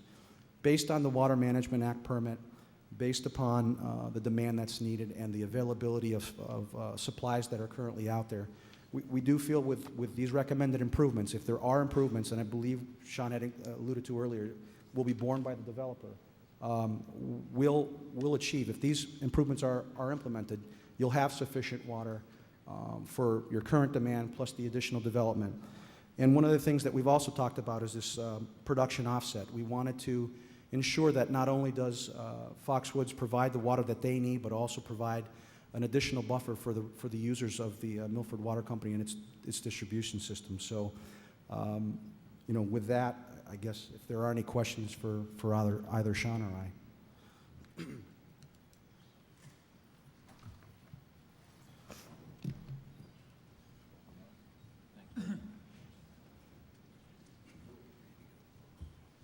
You up there, Brian? There you are.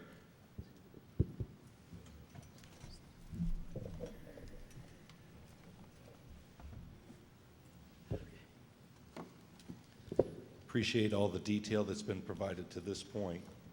I want to start by making a point that I had asked questions last week and have yet to receive any response. So I want to make sure that either I stay here and get an opportunity to ask my questions and get them answered, or I can leave you with questions. But I just want to know that I'm going to get a response. And I would hope that the questions that don't get answered, that are tabled for this evening, are answered by for the residents as well. Right. We received late this afternoon Tetra Tech's responses to all of the traffic questions. The reason it took longer is I think what we did is we covered every question that was asked by anybody. So it weren't just your questions, Bill, it was the other selectmen and all the public. So it's a little longer piece than was expected. Number one. Number two, we're having that reviewed by our consultant. We would hope to be able to get you the answers to those questions in the next day or two and then publish them. Okay. And just another point of process here. In the last two presentations, that is traffic and water and sewer, if I combine those, with respect to traffic, a particular piece of concern that I have is that the police chief didn't get an opportunity to review that prior to going out. Prior to this information going out, and where a certain aspect of that information has to do with firefighting capability, the fire chief has not had an opportunity to review this. I'm troubled by that because we hire competent professionals that know what they're doing, and when I look at specific examples that have come up in the past two presentations, when I talk about traffic as an example, and we talk about issues not being of volume but being of enforcement, I'm not speaking for the chief, but I can tell you that's offensive. When we talk about enforcement issues and the chief's not had an opportunity to review that prior to it going up in front of everyone here, there may be some adjustments and considerations that might happen if our police chief were to look at that. So I'd recommend that no more presentations go up before the department heads who have fed into the baseline models have had an opportunity to review that. I would say the same thing for firefighting capability, and certainly water. So I want to be on record as saying that, and I want to adjust this process somewhat because the time that the community has and our professionals have to look this over is insufficient. So with professionals meeting to work out and iron out differences on Tuesday and things going up on websites Tuesday afternoon, it's putting enormous pressure on administrative capability, and the professionals that have fed into some of the baseline data would like to see the reports before they get presented to the public. And I think that's a very basic professional courtesy that should be extended. Mr. Chairman, we hear your comments, and we appreciate that, and we will make certain that that happens going forward. Okay, thank you.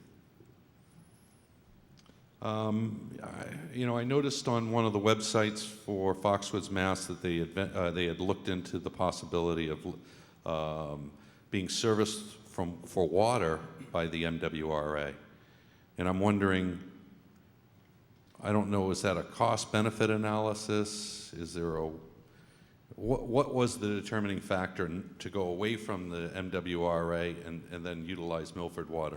I think I can answer that. I forced them to do so. I said I wanted to look at all available options. So even if the Milford Water distribution system and the Milford Water Company was available and had plenty of reserve, I wanted them to look at those two other opportunities. They came back and indicated that in the one case, not permissible legally, and in the other case, the pipeline that would be required, was unnecessary because there was plenty of water here. So it was just my demand based on absolutely no information whatsoever other than look at everything. Okay.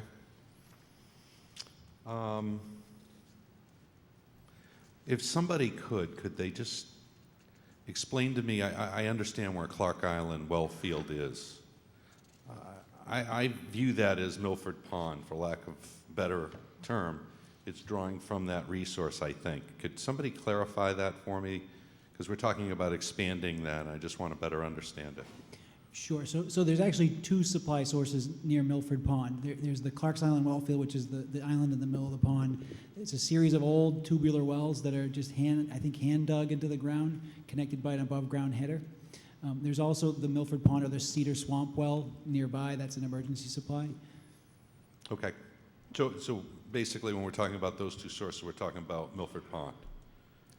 Correct, but we got to be careful because each of those wells has a zone of influence that Sure. may not extend to the other well. Sure. Milford's Pond pretty big. Okay. This town has been under some pressure at the last few years from the EPA, and basically what it comes down to is the addition of phosphorus loads into the stormwater runoff.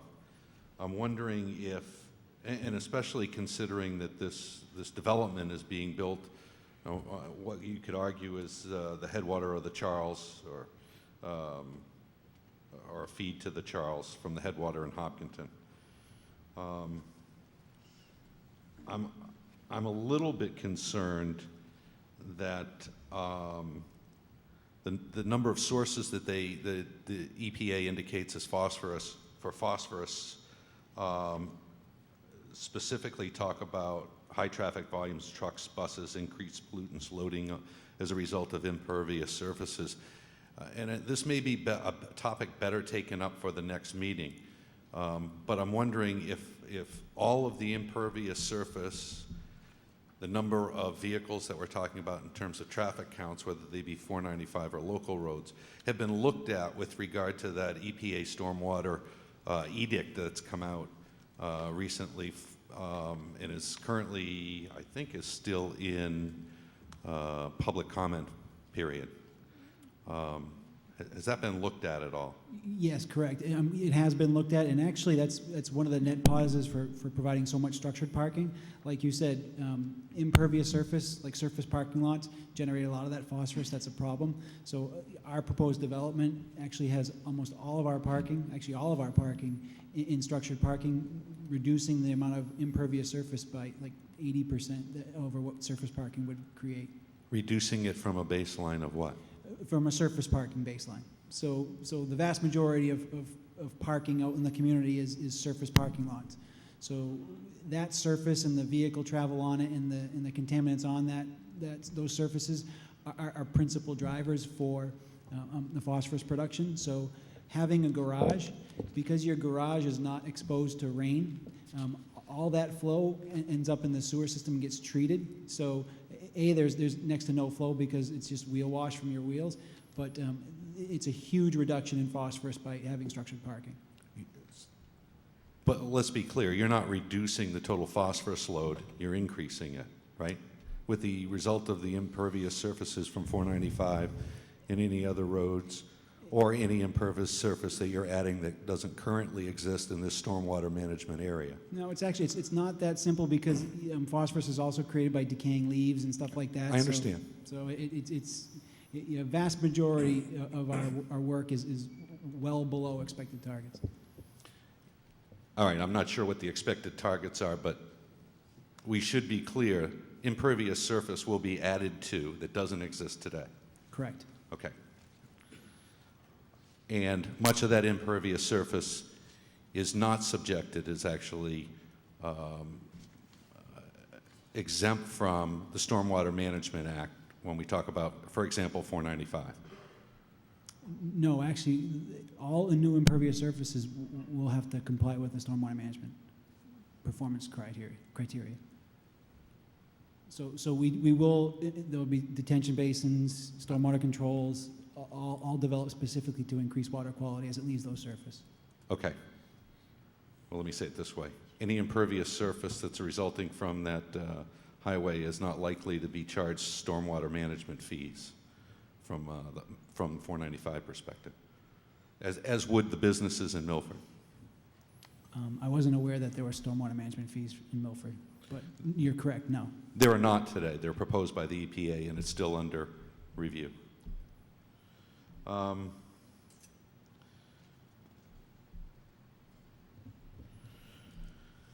Give me a moment. So I'm wondering if we could get a total understanding of the impervious surface added as a result of the project, including roads, that doesn't exist today, and have that maybe available as a follow-up to this question. That actually information has been provided to Beals and Thomas, I think early last week. Okay, so I'm asking it of either our consultants or the Foxwoods representatives. Again, there were several references made to the pumping capacity at Clark Island well field, and what I'm wondering is the developer aware of the issue with Milford Pond, and part of what we're trying to fix is that Milford Pond is approximately 2 feet in depth in a lot of areas. Are they aware that through the efforts of Selectman Dino DeBartolome's and his efforts through the town and 30 years of work with the Army Corps of Engineers, that we've appropriated money to dredge that pond? I'm a little concerned that we're talking about, and what seems to be consistent among all reports, that we're going to draw down on that Milford Pond. At the same time, we've just appropriated dollars for dredging and increasing the recreational use of that pond. Yep, actually, we're well aware of the efforts that Selectman DeBartolome has endeavored on and the success he's had. The important thing, too, is all those improvements will actually help supply water, so make it more reliable. But that's part of the process, that establishing safe yields and authorized withdrawals is to make sure that those withdrawals don't create the impacts that you refer to.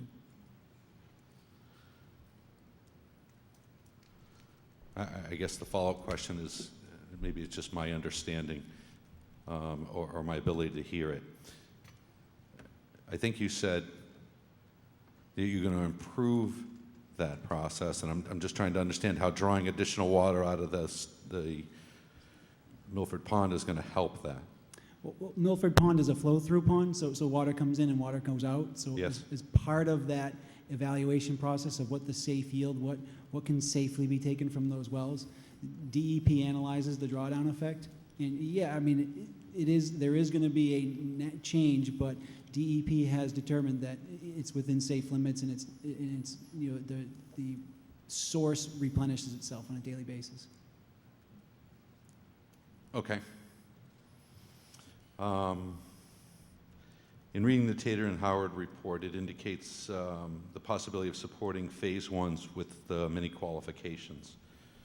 It talks about increased usage of water from Milford Pond, improvements to Godfrey Brook well, replacement well at the Godfrey Brook, verification of all pumping capacities, replacement well at Dilla Street, continued use of water restrictions, and they made a couple references to concerns about maximum daily demand. The Tater and Howard report only addresses phase one. And what I'm struggling to understand are the gaps between the Tater and Howard report, the Ty and Bond report, and the report from the proponent, developer in this case. Without having to have all the selectmen probe, as we did in sewer, to find those gaps. Can somebody be forthright and tell us what the gaps are in the various reports so that we don't have to find out where they might be? Yeah, sure.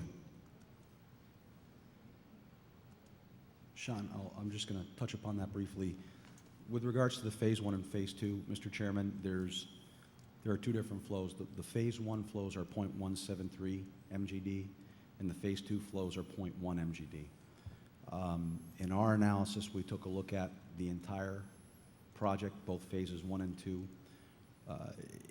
It's our opinion that regardless of if it's a phase one analysis or a phase two analysis, the recommendations that we've provided would be the same whether we just analyze phase one or if we analyze both phases one and two. The only difference is with regards to the water supply sources, where in this particular case, if it's just one phase, it's 0.173 MGD. You may not need as much of an increase in your water supply as you would, say, if you implemented both. But the conclusion, I guess, comes down to 135% of whatever their demand is. So if the host community agreement happens to be just based on phase one, it would be 135% of their phase one flows, which is the 0.173 MGD. So I think you covered any gaps that might exist between your report and the developer's report. I was specifically, and adding into that mix, the report that was done by Tater and Howard. Yeah, so part of the explanation there is we've been pretty consistent in saying that we're only applying for the phase one water now, because by the time and if phase two develops, we'll have a lot more specific data. The landscape of water supply may have changed. So and it's potentially 5 years away, so a lot can change within that period, that if and when we go to propose a phase 2, we would have to go through this process again because it would be a significant change in our water use. So maybe I need some guidance, and maybe this is for Mr. Butera. Is the intention to negotiate a host agreement for phase 1 only? The host agreement would stand for both phase 1 and phase 2 if we did both. Right now, the intention is to develop phase 1. Phase 2 will be a separate economic consideration. But the current host agreement that we're contemplating would be for the project in its entirety. I have a personal suggestion that I don't want to represent as an opinion from the board, that we get these answers for phase 1 and 2, or phase 2 would be off the table if we don't know what its impacts are.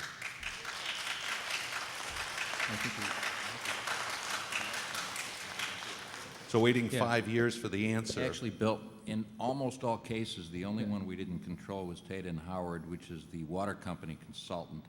They chose to do phase 1 on the basis that the host community agreement's only going to cover phase 1. As you know, our consultant and Tetra Tech did it on the basis of, both for water and sewer, you should assume both phases, even though legally they have no right to do phase 2.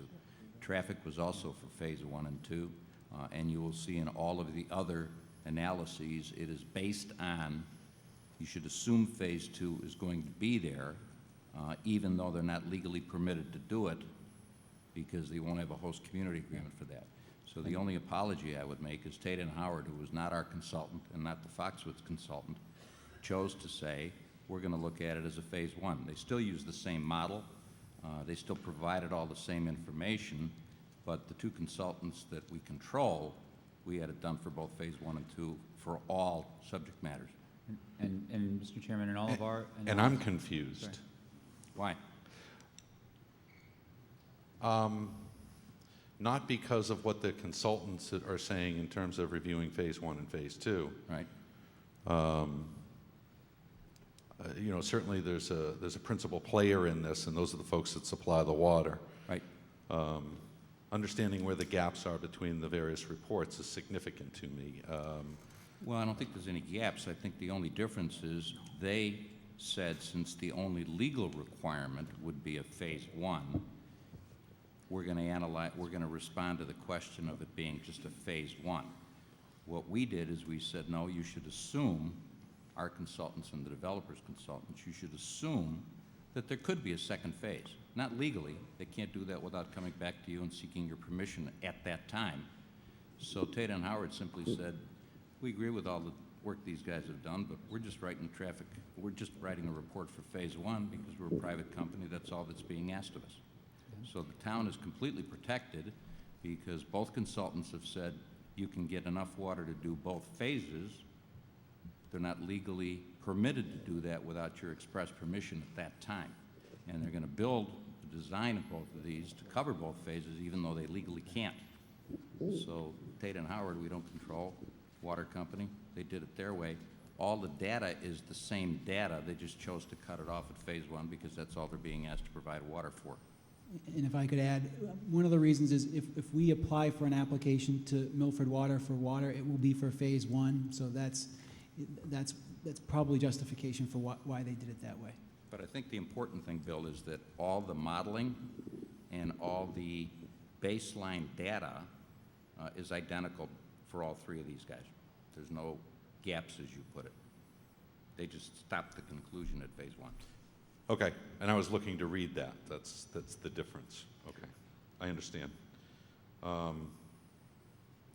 We've talked about use of using an off-site vendor, and that's a significant difference from I think the numbers that were first presented to the town and to the board. And I heard, I think Mr. Reardon say that you're proposing an out-of-town use or supplier for those services, the laundry services. Is that accurate? No, it could be an out-of-town use. I guess well, the important thing is we're suggesting a facility that would be off the premises. So if it could be within the town or outside the town, but we wouldn't be doing laundry in-house. Oh, okay. I thought I heard somebody with a lot of water, somebody with MWRA connection, and maybe I misunderstood. If it were the town, isn't that simply another straw in the same glass? So? How could we possibly make it feasible to draw those additional services? And if we are considering in town, shouldn't they be in these calculations? Well, first of all, if the capacity didn't exist, we'd have to go through what we call an RFP process, and we would select a vendor. That vendor would have to prove that they have the capacity and all the permitting to provide that service. And if they couldn't do that, then obviously we couldn't use them. So if the town doesn't have the capacity for whatever reason, we don't necessarily believe that to be the case, but if they didn't, obviously that vendor couldn't sufficiently respond to that RFP, and would have to look to someone else. Okay, I think we got there. We got there roundabout, but I think we got there. Okay. Mr. Reardon talked about connecting the plumbing for the cooling towers to make it capable of trucking in external water during water conservation efforts. The various times throughout those models that we've looked at over the years, Milford has been under some very severe restrictions and then less severe restrictions, all telling us different things, right? You can use no water, you have to boil water, we have to water outside, you can't water outside on different days, all of that. What level of ban are we looking at trucking in water? We actually can't conceive of a situation where we'd actually need that, but in conversations with David Condrey and the Milford Water Company, they suggested it, and it was a relatively simple exercise for us to design our plumbing systems to accommodate if in case it ever happened. But we do not anticipate ever needing it.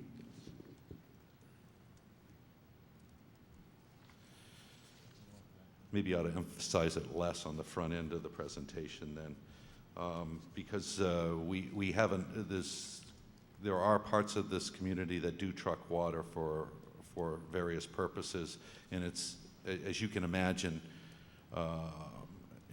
extremely difficult on some neighbors and some aspects of the community to have those trucks barreling down the roads.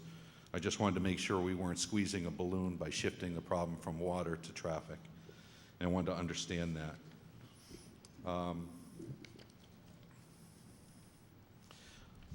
On one of the pages, I think it's page 6, Ty and Bond talked about baselining with other, and specifically validating the data with other resort casinos. And I'm wondering if we could improve that report to identify who those resort casinos are. We've provided a figure with regards to that information. I'm not certain at this point I can disclose who that is, but I can find out for you, Mr. Chairman. Okay.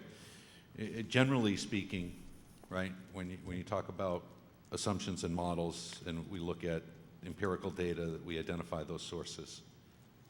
That would be my expectation when I look at that. I'm wondering if during the proposed process looking at the Milford Water Company, its ability and capacity, did it ever look at its emergency power capability, its ability to provide water in cases where there was no power? Go ahead, Sean, if you want to. Yes, we did as part of their capital management plan. They have identified several areas where they either have or would like to have emergency power supplies and how they affect their system. I think they've identified two portable generators for use in different areas and within town relative to maintaining any backup power needed for any of their supply sources. Mr. Gonzalez, this question's then for you. Would you agree that with those two portable generators that Milford Water Company has sufficient power backup in the event of a power emergency to supply the town with water? And I guess specifically, not to be unfair to you, this Board of Selectmen, through a rate negotiation hearing, ensured that the town had adequate power backup And it's a result of learning a difficult and almost costly lesson when power that feeds that facility underground burnt up, and we were hours away from running out of firefighting capability or having any water in the tap. So we had them put in a generator for those purposes, and we asked that it be capable of supplying the town with 5 continuous days of water in the event of blizzard, power outage. And I know that that company has utilized that emergency backup on many occasions.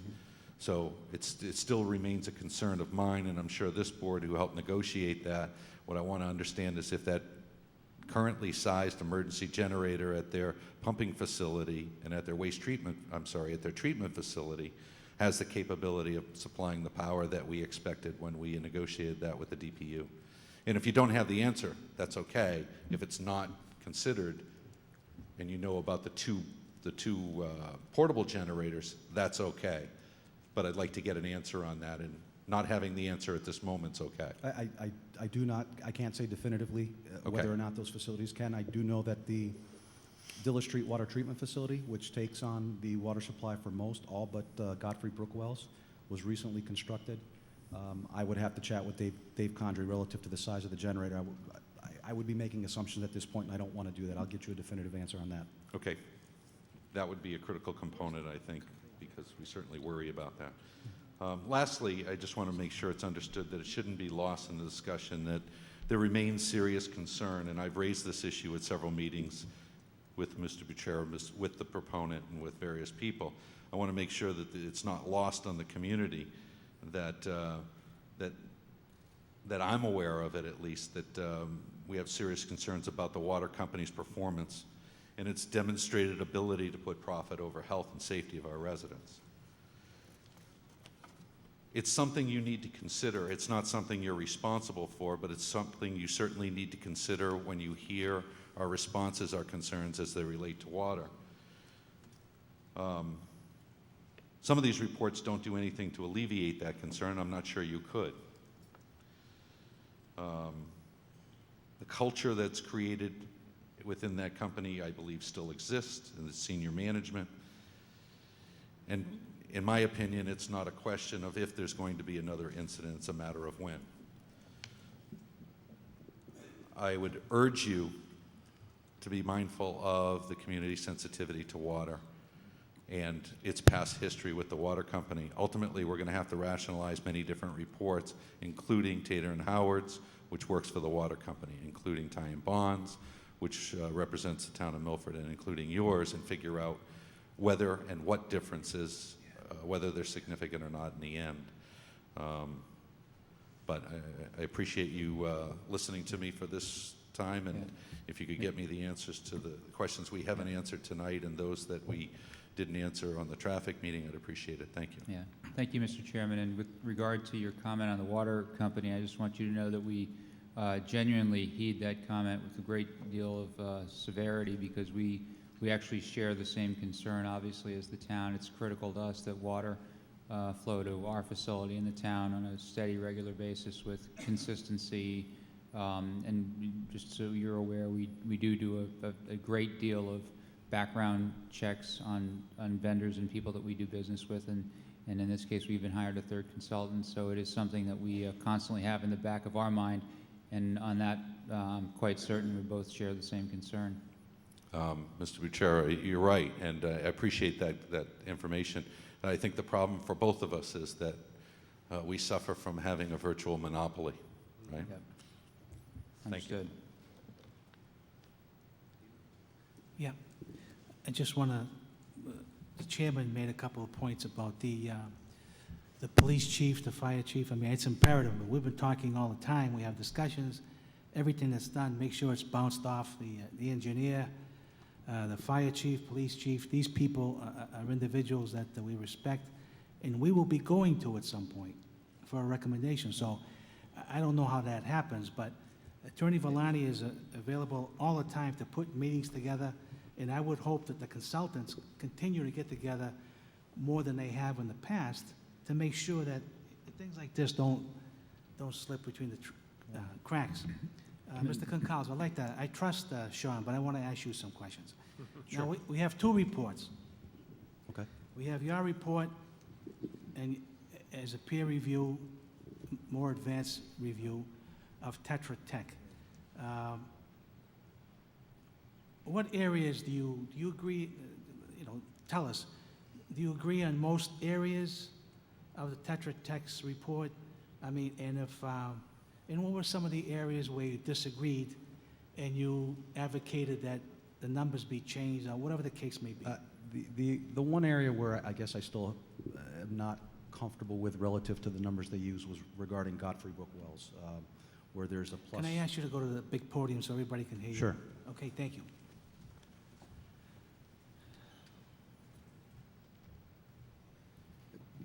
The one item, I guess the one item that comes to mind right now is with regards to Godfrey Brook Wells, Clark's Island Wellfield, where it was 0.8 MGD. Right now, the Milford Water Company has the capacity to use it up to 0.8 MGD. A number was thrown on the slides relative to a 0.2 plus or minus. I understand where he's coming from with regards to the fact that during winter months, since Clark's Island isn't available at times due to freezing issues, it does put a strain or an additional load on the surface water supplies, which in the long run has an impact in terms of their firm yield, overall usage of the surface water supplies. I'm not certain that we can take into account the 0.2 in terms of additional capacity, because at the end of the day, 0.8 is what's permitted. So I didn't take that into account in our evaluation. I just took it into account with regards to what the permitted values were for each facility. So something like that, we should probably take the conservative number instead of something else, just to be safe for the town, right? I've taken the permitted number. That's Okay. That's the number that I've used. All right. The safe yield, right now, the capacity of the water company is what, 3.84? 3.835, or rounded up 3.84, Okay. yes, sir.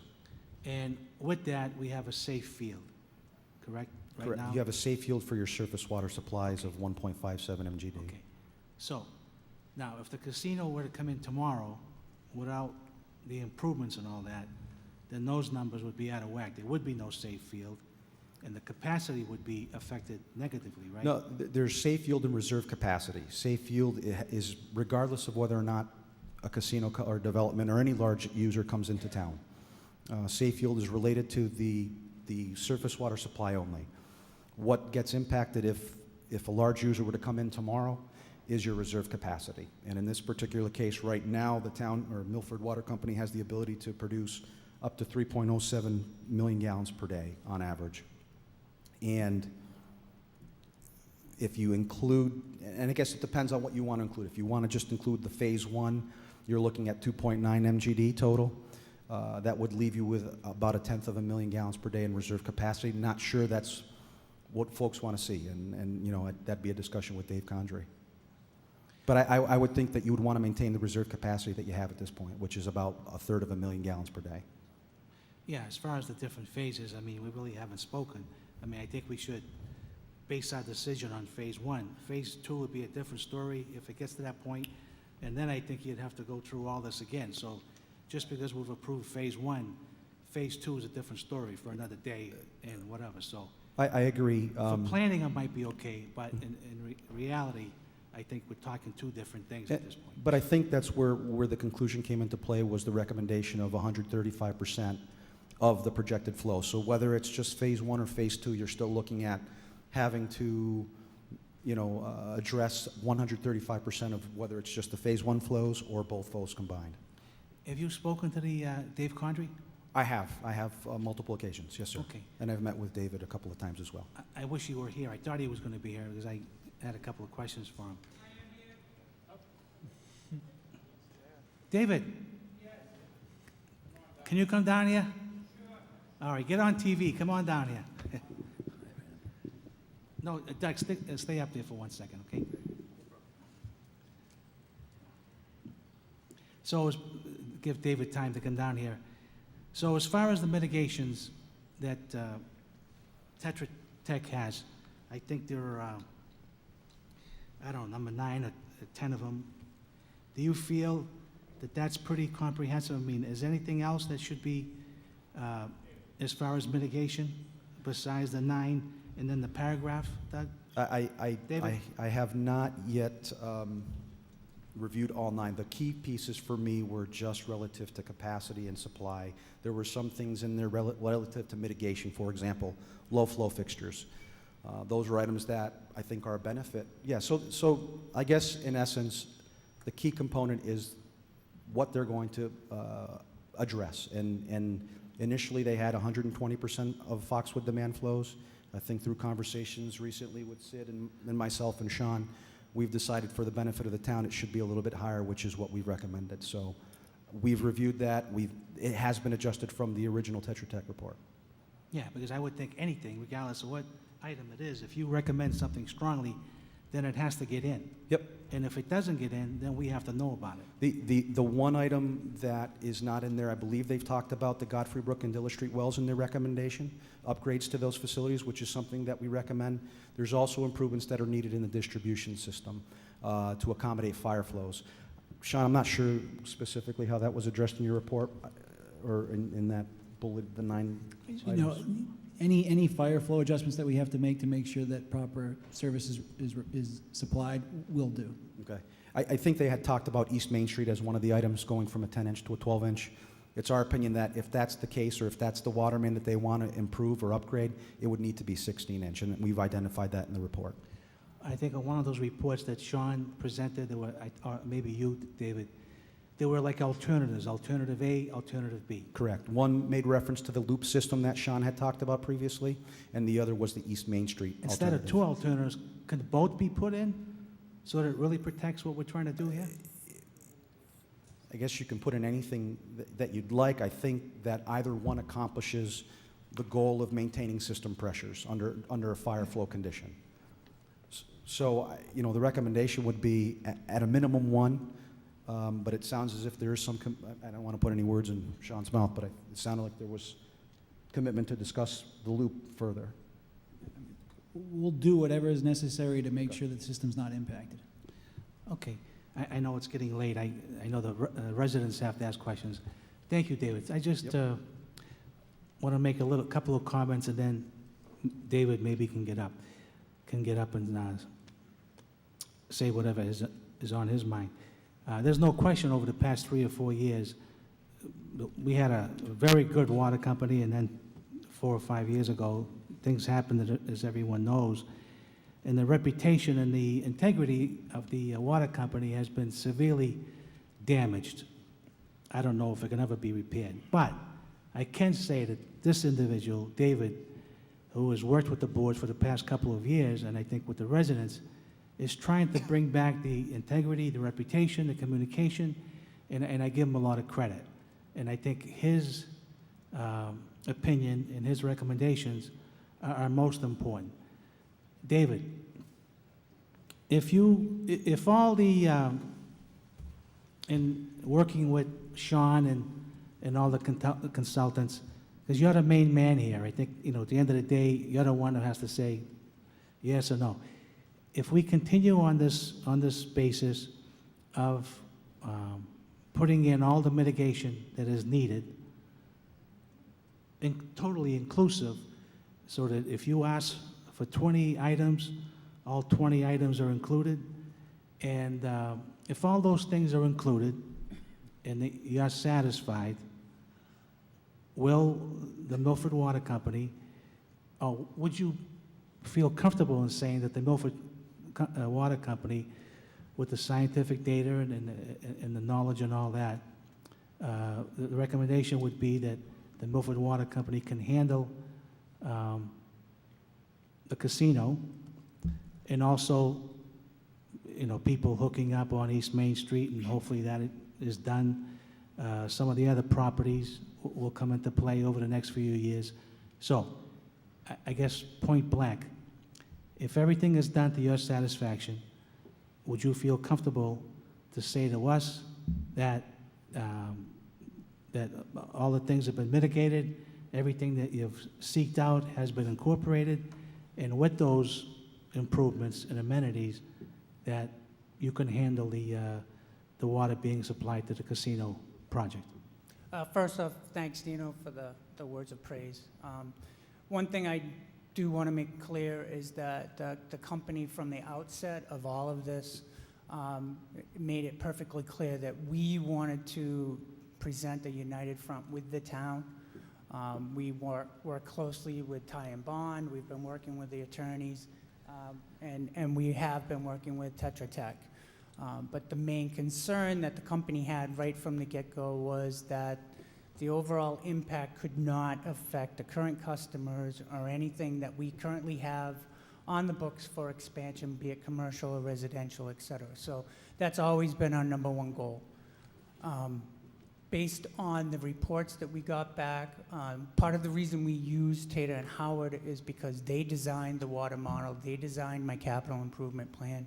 So I recommended that Tetra Tech, Ty and Bond be in communication with them, basically because they had a lot of the baseline data and the models which they could use the information for to get accurate numbers. To get back to Dino's question, with the proper upgrades to the 2 sources or 3 sources that we have that are not currently pumping at their potential capacity, again, there is some room for growth there, but again, some of that growth is an uncertainty. There is potential for growth there, but at the end of the day, I can't stand here right now and say that I'm going to get that growth out of those wells. There's room for growth there, but without a little more research, et cetera, I can't say for sure that I'm going to gain all of that growth. We are going to do, in August, we are trying a new process with a horizontal well out at Clark's Island to help bring back some of that capacity and in turn also provide us with a year-round capacity where in the wintertime, a lot of times we will shut that source off so that it doesn't freeze just because of the design of it. We are anticipating, based on the results that we had from the study that they did, that we should see around 400 gallons a minute out of the one directional well. If that does happen to produce that amount of water as projected, we will look at doing another one. And then the next phase, we were going to go over to Godfrey Brook and do the same type of investigation to see if we can't improve the amount of water we're getting out of there. So if we get what we anticipate getting, if we can get back to those groundwater sources being at their original capacity, yes, I could be comfortable with supplying the amount of water needed by the casino. There's also mitigation processes that the company would make the casino go for, similar to what the sewer department has. Our numbers aren't 5 to 1, but they're more 2 to 1, and that's based off DEP regulations. Thank you, David. I'm all set. I will go to Brian.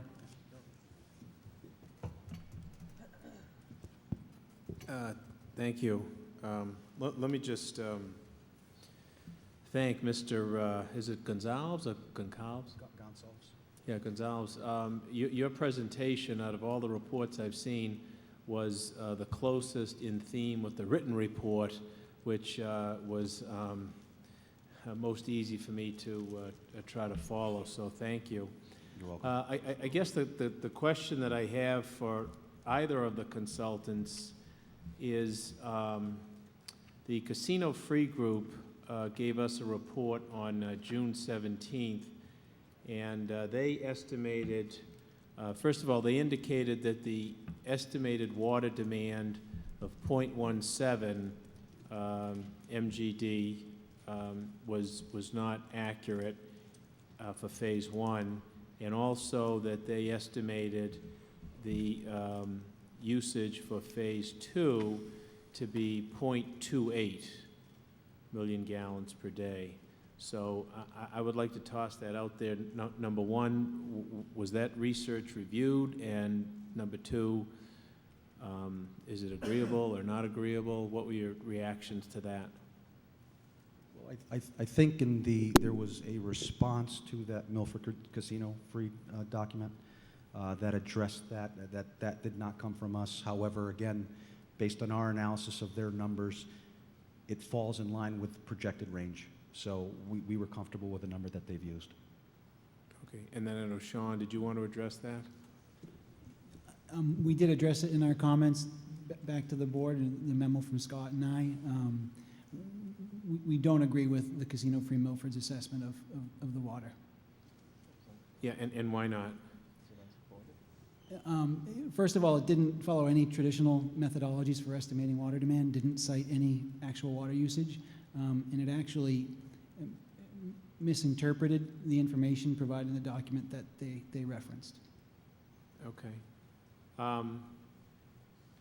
If on the tie and bond report, and I'm trying to find it here, I know that you use the 3 comparisons for the usage, and I think you had the range of usage up to, what was it, 316? 316,000 gallons per day. Okay. So if you were to use that outside number, would that change your analysis at all? No, actually, we initially had assumed 0.316 in our evaluations, and the key component here is fire flow. It isn't necessarily the average day demand. That's the biggest contributor to deficits or issues within the distribution system. With regards to the supply sources, I think we determined that in order. And like we saw previously, there were some questions relative to the sewer flows. We want to stay somewhat consistent, and we felt comfortable utilizing the recommended or the projected flows by Tetra Tech, but we did evaluate the 0.316. Okay. And if I could just look at your source table, which I think is towards the end here, and I think you have that listed as Table 3. On page 13, I believe you had an overhead on that. Yes, sir. Yeah, if you could just run through that with me a little bit. Am I, for example, the Godfrey wells, it's got available withdrawal 0.5 and then available rate after the improvement, the 0.79. So am I reading that to indicate that we're going to assume that we're going to be able to draw that larger number from Godfrey? With recommended improvements such as well replacements, and it goes to Dave Condry's comment earlier. It's a matter of, and I think the concern there, Dave, if it was Godfrey Brook, was that in the past that aquifer did provide more than that in terms of water demand. It was back in the 80s where they replaced the existing wells with some, I think there were 2.5-inch wells. They replaced those with 12-inch and 8-inch wells. That's when they started to notice the decrease in their capacity. They're permitted to provide more, that site. And if you provide wells within, I think it's a certain distance from the existing wells, it's just a well replacement. So based on what was there previously and the reason for why we think that the decrease in withdrawal rates are there currently, we feel as if there's a well replacement that you could see up to 0.79 MGD there. And the same goes for Dilla Street as well.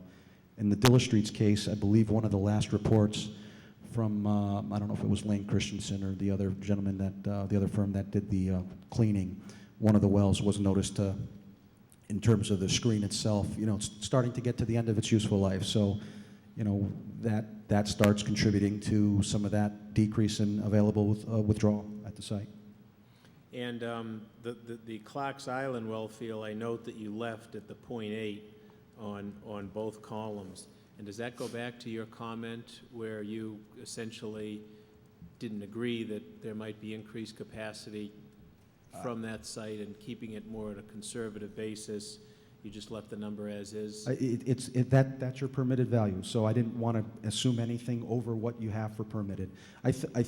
I understand the point that Sean was trying to get to, which is that it does take, if there are upgrades to the Clark Island well field, it'll lessen the load on the Echo Lake Charles River surface water supply. I understand that, But at the end of the day, if this is based on an annual average, your .8 is your .8. I don't see how you can get any more out of it. So getting back to the Godfrey Brook, at one point in time, were there wells there that did produce more water than is being produced now? Based on my conversation with Dave Condrey a week or two ago, that is the case.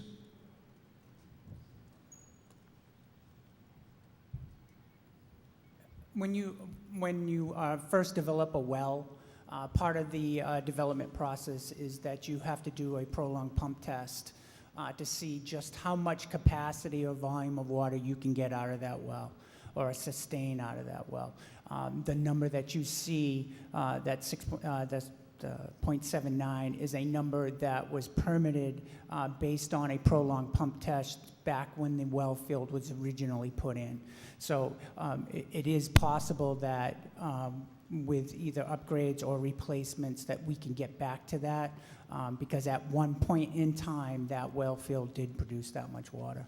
Okay, all right, well, thanks, because I know that that was referenced on the Tater and Howard report, bottom of page 4, and it wasn't clear to me that there were previous wells there that did yield a higher amount. It looked as though replacement wells were put in, and, you know, even, I assume they were upgraded wells, they couldn't provide the approved withdrawal rate, and he indicates in his report that an additional replacement well may help available capacity, but it is not guaranteed. So I thought maybe you might be too optimistic on the .79, but what you've indicated is you've just gone back to the original permit amount. I've resorted back to the permitted value, correct. Okay, all right. I think I'm all set on the water questions. Thank you. Well, as I think all of you can see, it's 10 o'clock. We obviously miscalculated the number of questions that was going to be on sewer. We thought it would just be a couple of minutes and we'd have plenty of time. So I think what I'm going to propose is that next Wednesday, instead of starting at 7, we start at 6, and that the first hour will be devoted to public questions on water. And then we'll go into the subject matter that was originally intended. Sure, and if you know, if it's inconvenient and somebody can't make it, just jot us a note, drop off a note to Rick Filani or anybody else, and we'll get your answer to your question. Okay? Sorry we miscalculated. I appreciate your attendance. 6 o'clock next Wednesday, and we'll set out a protocol to that effect. Thank you.